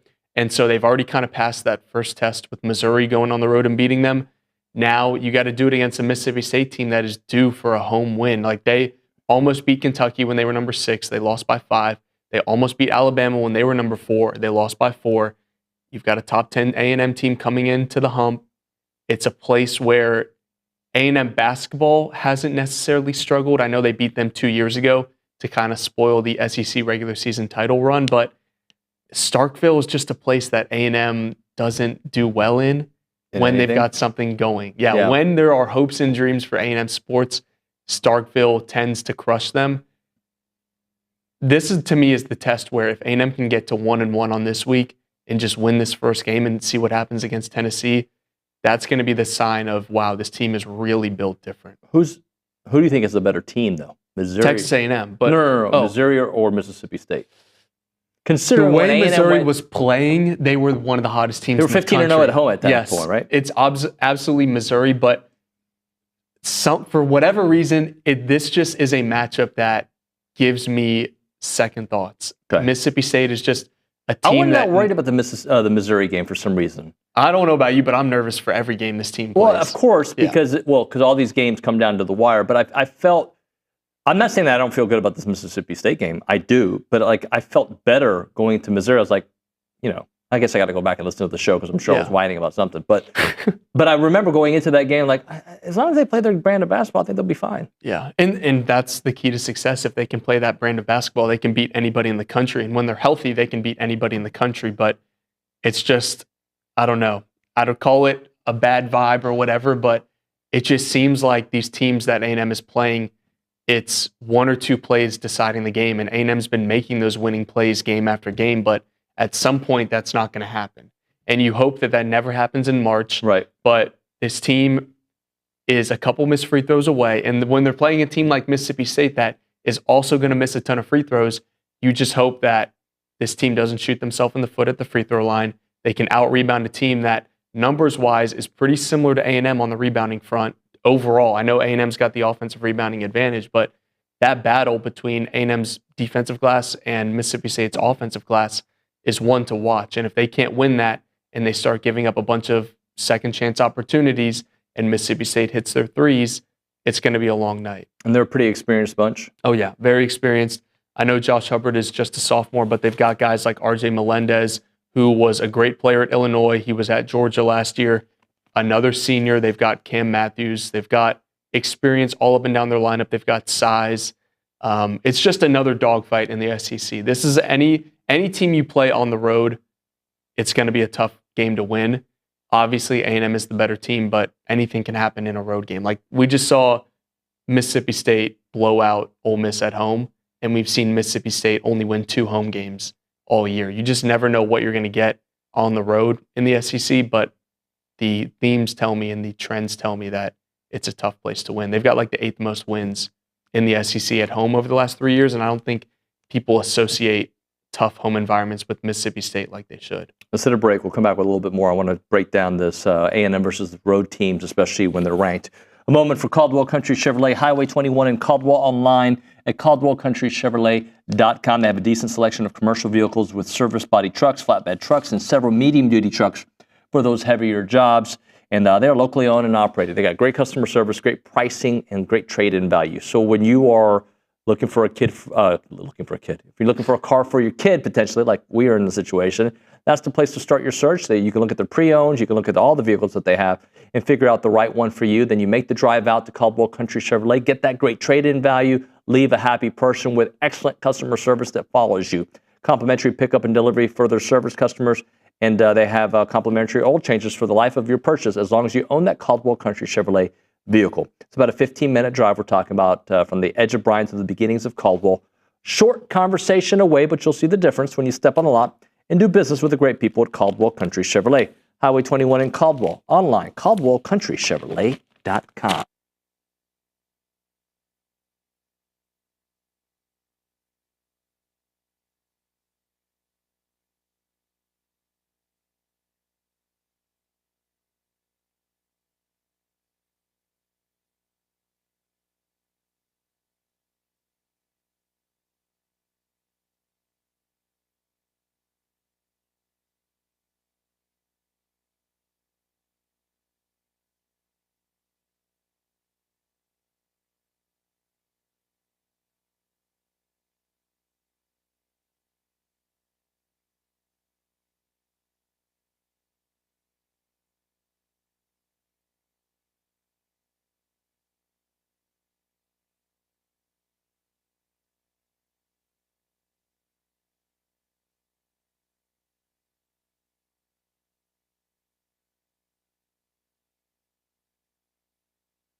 And we're back, TexAgs Live, presented by David Gardner's Jewelers Rollo Insurance Studio. It's Pounding the Rock with Luke Evangelist. Luke, let's, so most bracketologists right now have A&M as like a 2 seed, right? Yeah. So let's kind of chart what that could look like if they got 6 games left. Yep. Right? They go 4-2. 2 seed. 3-3.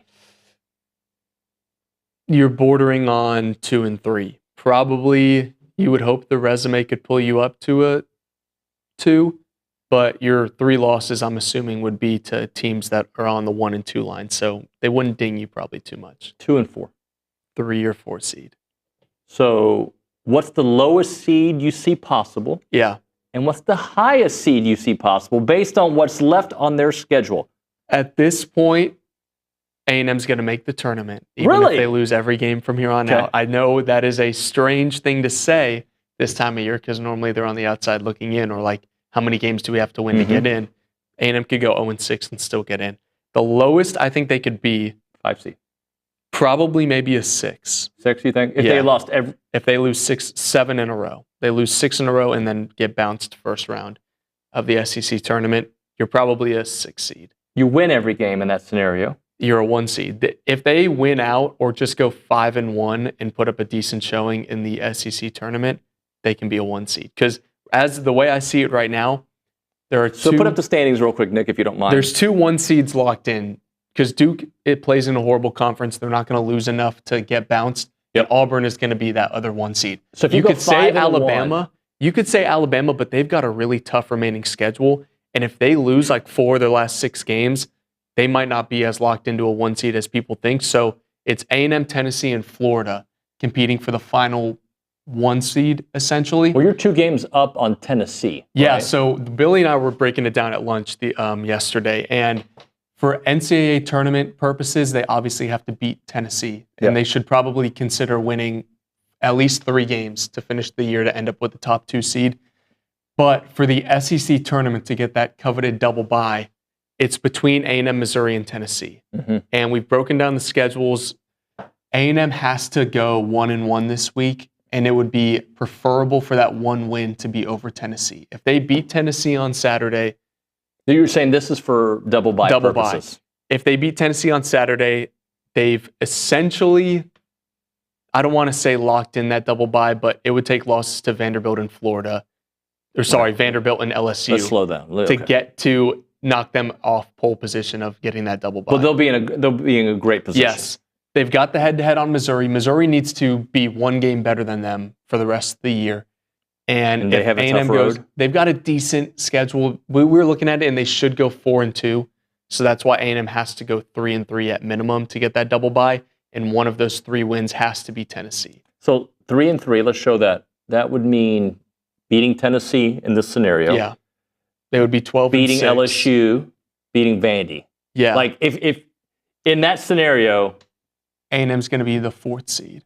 And assuming Missouri doesn't win out, but they've got to play Alabama and some other tough games, and Tennessee would have to win out. But we're assuming they're not going. If I'm being slightly middle of the road, Nuño, okay, not optimistic, not pessimistic. So I'm looking at it. I think they should win against Mississippi State. Yeah, I think they should. I agree. Don't let my negativity or hesitance sway you. A&M, this is a team, don't look at the spread. A&M should beat Mississippi State. And the SEC don't work. Exactly, But should. Should beat Vandy. Yes. Should beat LSU. Yes. That's your 3 shoulds. Okay? Now, will they beat Tennessee, at least one of these, Tennessee, Florida, or Auburn? Tennessee is the most likely because you got them at home and they're built like you. And you have history getting to Tennessee. So 4-2, I wouldn't say is likely. But playing the way they're playing now, 4-2 seems very doable. Yeah, but it all starts this week because... You could lose these 2 and now you're screwed. Exactly, 100%. This is the We're crucial on the same week. page. We are. Like, and when you look at Tennessee, they have a bye this week. So this is a team that Tennessee, they were a little bit banged up. That's why they've got 5 losses in conference play. They're starting to get healthy. I know A&M's priority is on Mississippi State, but that Tennessee game is going to be a war. 1-1 this week is absolutely imperative for the SEC standings and for remaining on that 2 line. You've built all this momentum up. The selection committee just announced you as number 6 overall when a lot of people had you on the back half of the 2 line as a 7 or 8. Yep. A lot of momentum has been built up for A&M right now. They've kind of had an easy road to get here between the Texas loss and now. They haven't really had an elite team. I know Missouri was elite, but you kind of got lucky with a couple quad 2 opponents.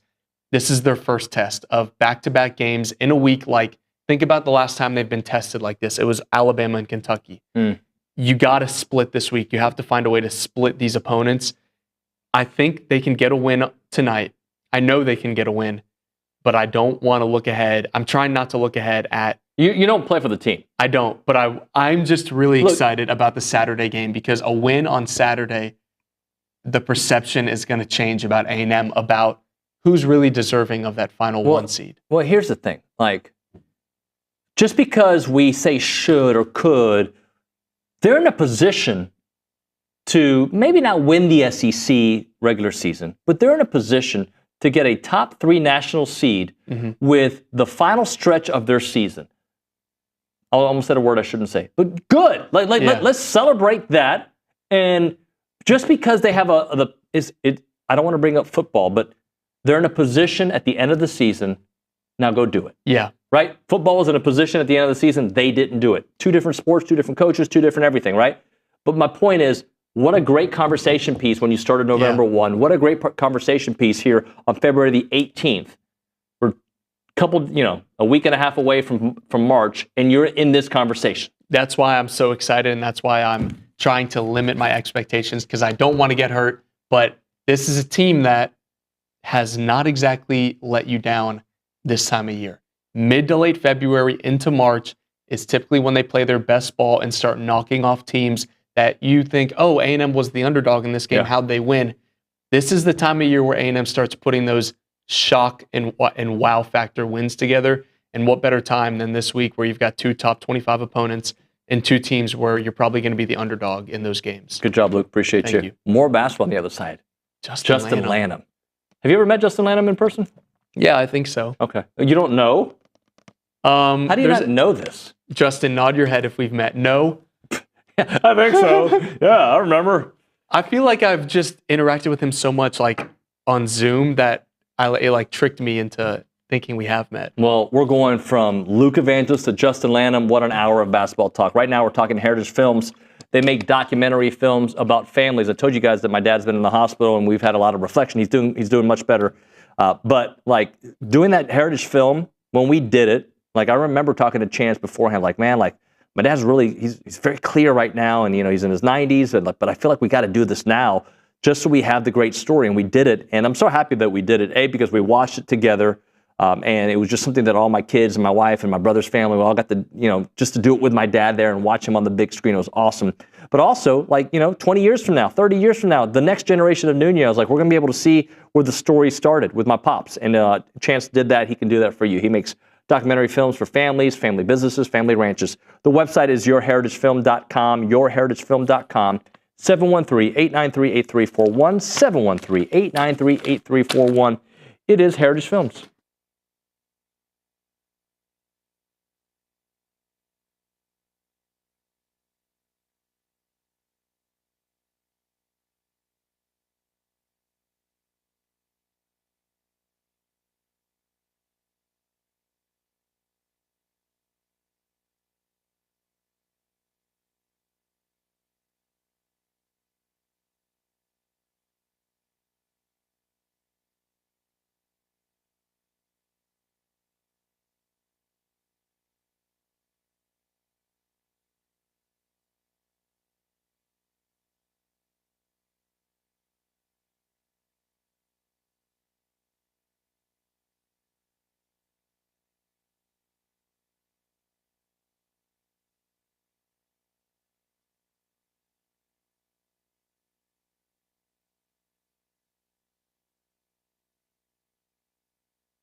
TexAgs Live, presented by David Gardner's Jewelers Rollo Insurance Studio.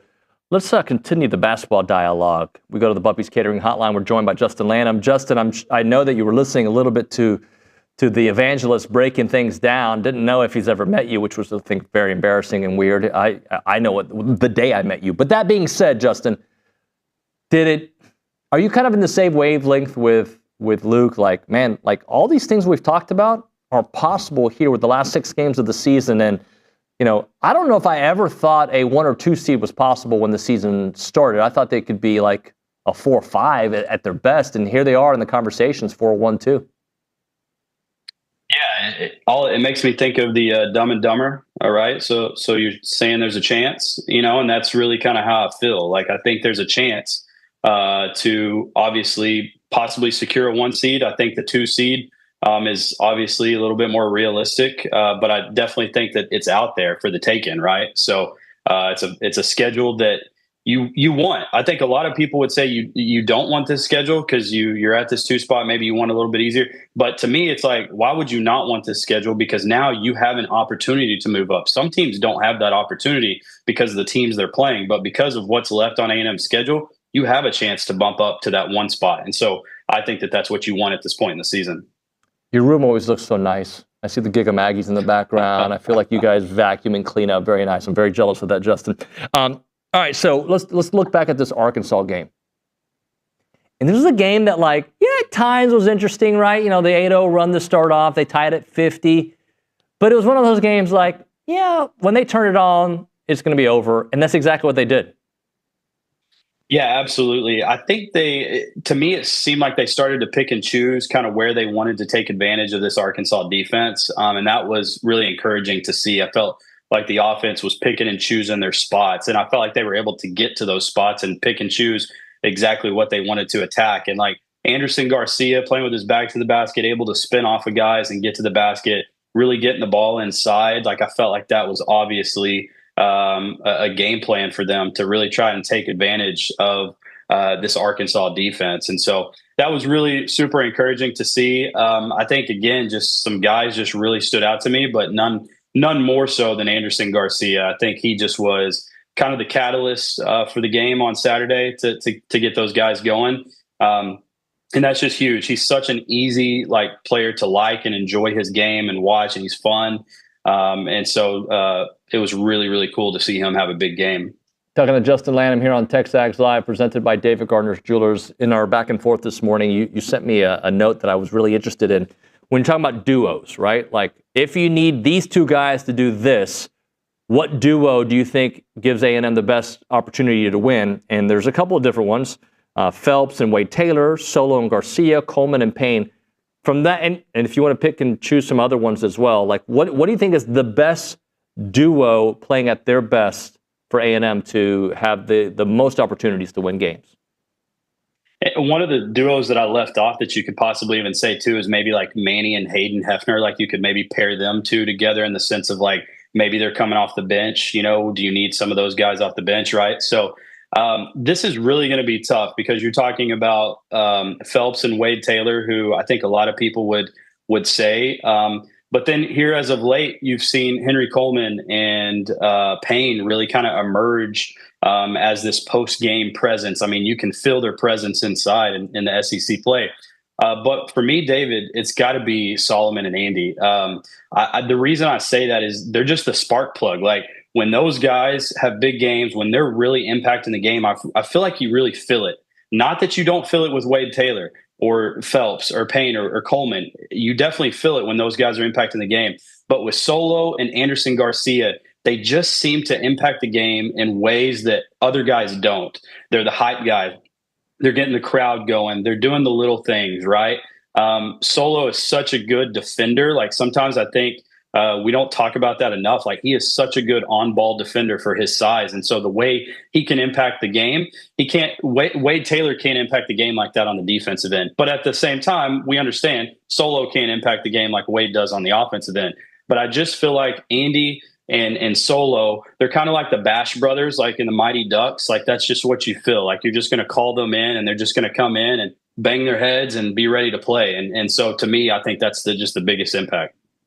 Sounds like an earthquake in the background. Is that the weather?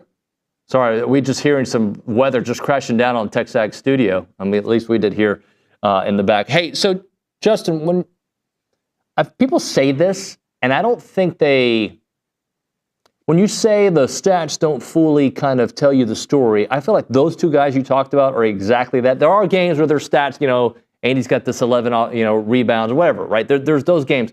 But like for Soto, you talk about his defense. It's the decisions that he makes offensive players have to do. Give up the ball earlier than they want. Take a shot from a spot that they don't want to. Alter their shot because of his length. Andy the same way. Maybe he doesn't get the rebound, but his box out allows for Pharrell to get it, or the tip allows another possession. Those are the kind of things like that a coach notices, but if you're just looking at the box score, you're not going to feel that impact on that possession. Yeah, I think that's why it's important, like as a coaching staff, to almost have your own type of plus minus chart, like what you want to encourage, what habits you want to encourage, right? So I think some coaches have like a separate plus minus chart, whether that's deflections, whether that's paint touches on the offensive end, really trying to get to the paint if that's a focus of yours, whether that's how many loose balls, 50-50 balls were ours, stuff that you don't see on a normal. That when you're keeping stats, you don't see those normal stats, but I think that's how you impact the game, and especially when Buzz and his staff have this formula that they've come up with that they feel like is going to give them success. I feel like you've really got to chart those things, because Solomon and Anderson, again, like you said, it's not going to always show up in the actual stat box, but I think whenever you're charting it that way, you're going to see the impact that they have on this A&M basketball team. Talking to Justin Lanham here on TexAgs Live. Justin, let's take a look at what A&M has been able to do when they focus in on a particular offensive threat on the other side, right?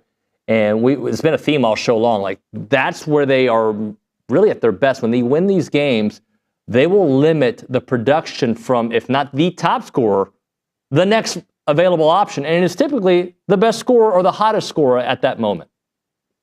Yeah, I actually wrote this down. Jeremiah Fears, 0 points when he was averaging 15.2. Caleb Grill, he scored 4 against us when he was averaging 12.8. Asa Newell, 6 points when he was averaging 15.3. Thiero, 10 points when he was averaging 15.8. And so those are guys that are scoring the most points on their teams and averaging the most on a nightly basis. And so what Buzz and them have been able to do on that end is really impressive. And the reason it's impressive is because when you can let other guys, like for instance, OU, some people will say, well, Goodine got hot, and he had his. Well, that's not your typical normal guy that's doing that. That's not the guy that the offense is usually running through. So things are going to feel out of sorts for teams like that when your number one guy is not getting his points. And then you look back at some of the games that A&M has struggled, and you look at Trey Johnson, he went off for 30 points. He is their guy, right? And then you also look at Alabama. Sears had 27 against us. So when guys like that are their number one guys and they're able to get hot and they're able to get what they want to get to, then that's whenever you see the A&M defense kind of struggle. But when A&M's able to shut down that number one threat, I think that's whenever you see a lot of success. It feels like we're in the final stretch, and we are, but it's really still the final third, right? There's still 6 games left. What does A&M have to prove to you and to others here in the last 6 games, which probably includes, it definitely includes, there's no probably to it. You've got the number 1 team in the country, the number 2 team in the country, and the number 6 team in the country here. And, by the way, tonight, the number 21 team in the country on the road. Yeah, I think they've got to prove, can they do enough on the offensive end? Can they do just enough? But can they also be really, really consistent and tough defensively? That's what's carried them. We know defense travels, especially whenever you're talking about neutral sites in the tournament, whether that's the SEC tournament or NCAA tournament. And so to me, it's just the consistency with the defense. That's got to be their staple. That's what they have to hang their hat on. We know that their offensive production can be lacking at times. And so if they can hang their hat on the defensive end, they can continue the formula. Maybe we see them take some strides at the free throw line. I think that's where, they've got to hang their hat is those areas. Talking to Justin Lanham here on TexAgs Live. All right, Justin. So as a program, where they are now, they got a lot of guys that won't be here next year because of just eligibility. But are they lacking something in your mind? David, thinking about that, the number one thing, I feel like A&M, Buzz, and this staff have put A&M in a really good place. And just one thing, and I'm probably going to upset some people, but I think the number one thing, David, I think we need a little bit more fan support. Like, I think there's been a couple of games where, and I get it, they're midweek games, but even like on Saturday, you kind of look and it seems like there's some empty seats and stuff like that. Like, I just feel like if John Calipari, I don't care who he's coaching, if a guy like him's coming to town, like, I feel like you gotta fill the seats. And it's not even that factor. It's more of to support this A&M team. Like, I know that there's probably some frustration on A&M staff and maybe just the team in general of just what kind of support we've got. And I just hate the excuse of midterms and stuff like that. I feel like you can break away for an hour and a half to come support these guys. So I really hope down the stretch the Aggies feel the support from us. Well, Justin, I do want to add, Luke and I were talking about that at the break. If the Aggies win tonight against Mississippi State, that game Saturday against Tennessee could mean, even if they don't win, but let's just, because I want to be optimistic, let's say A&M wins against Mississippi State tonight, that game against Tennessee, another 11 a.m. game at Reed Arena. And really, the stakes of this one are so high because of where Tennessee is in the standings and what A&M is trying to accomplish. Get that double bye, get a top 2 seed. Yeah, absolutely. And look, here's the thing, like, we're not a blue blood, right? But the fact that you're in the mix with some of these blue bloods, like you're sitting in the top 5, top 6, top 7 with a Duke, you know what I mean? I mean, like, just to be even in that category, even in those talking points, I think is really impressive. So to me, I would love to just see that thing packed out, people waiting outside. That's just, for me, I think that's where this program is. Like, you're putting a product on the floor that you can be proud of. And so now it's like, hey, pack the stands, get there and support these guys. Justin, great stuff, man. Hopefully get a victory tonight. We'll talk to you soon. Appreciate you. Justin Lanham there on the Buppy's Catering Hotline. We'll hit a break here. We'll come back with some final thoughts on TexAgs Live, presented by David Gardner's Jewelers.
Final segment of the program, TexAgs Live, presented by David Gardner's Jewelers Rollo Insurance Studio. We go back to the Angry Elephant News and Social Center. We're going to be doing a meet and greet, sit down chat, OB and myself, March 1st from the Cypress newest location. Let me know if you're going to that. It'd be fun to catch up with everybody.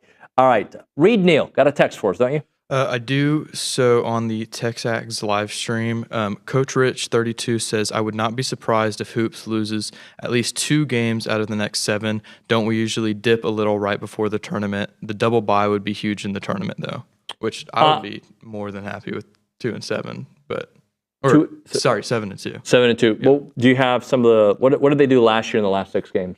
So I don't have last year pulled up, but in 2022, the last 6 games we won 5 of them. Okay. And then I'm pulling up 2023 season right now. Yeah, pull it because I feel like the last few years they have gotten close to winning the SEC conference tournament, right? Mm-hmm. They've gotten close on that. So what do you have there for 2023? So 2023. They were 3-4 in the last 7 games in 2023. I guess if we're looking at last 6, they were 3-3. 3-3. Okay. Nick, do you have by any chance 2024 in front of you? Because I think there's a little button you can press and it just boom, 24. And then you got to make the sound effects. You got to go boom, boom, pow. Is that a no? You don't have it? You wanted me to say pow too? No, I wanted you to tell me if you have what they did in 24 the last 6 games. It's right in front of you, isn't it? Oh, that's this year. Oh, this is this year. I'm talking about last year, what they did in the last 6 games. I think last year we also went 5 and 6. I don't think that's possible. You mean in the last 11? No, David, I'm sorry. I see what we're confused about. I told you they went 6 and 6 last year. That was last season. This whole segment has gone down the drain. This is one of those I'm going to hear from Billy in a minute. Like, what the heck was that? Don't you guys have that in front of you? No, I'm sorry. We didn't. But I know what the texter or the poster is getting at. Look, this is a different team, and I'm not going to allow, what I think about has happened in other sports to get in the way of this one. I'm really going to look at it tonight and this week. Let's take care of business against Mississippi State, set up for an awesome game against Tennessee at Reed. Then we reevaluate, right, like we've been doing. So they had a tough stretch, remember. Like, it wasn't the toughest stretch, but it was a tough stretch with, the Texas game and the aftermath, right? And they passed afterwards with flying colors. All right, here's the next stretch of games. Can they pass this stretch? That's going to do it for TexAgs Live on a Tuesday. Tomorrow on the program, Bronny. Got other stuff going on. I just don't remember Wednesdays right now. We'll see you then.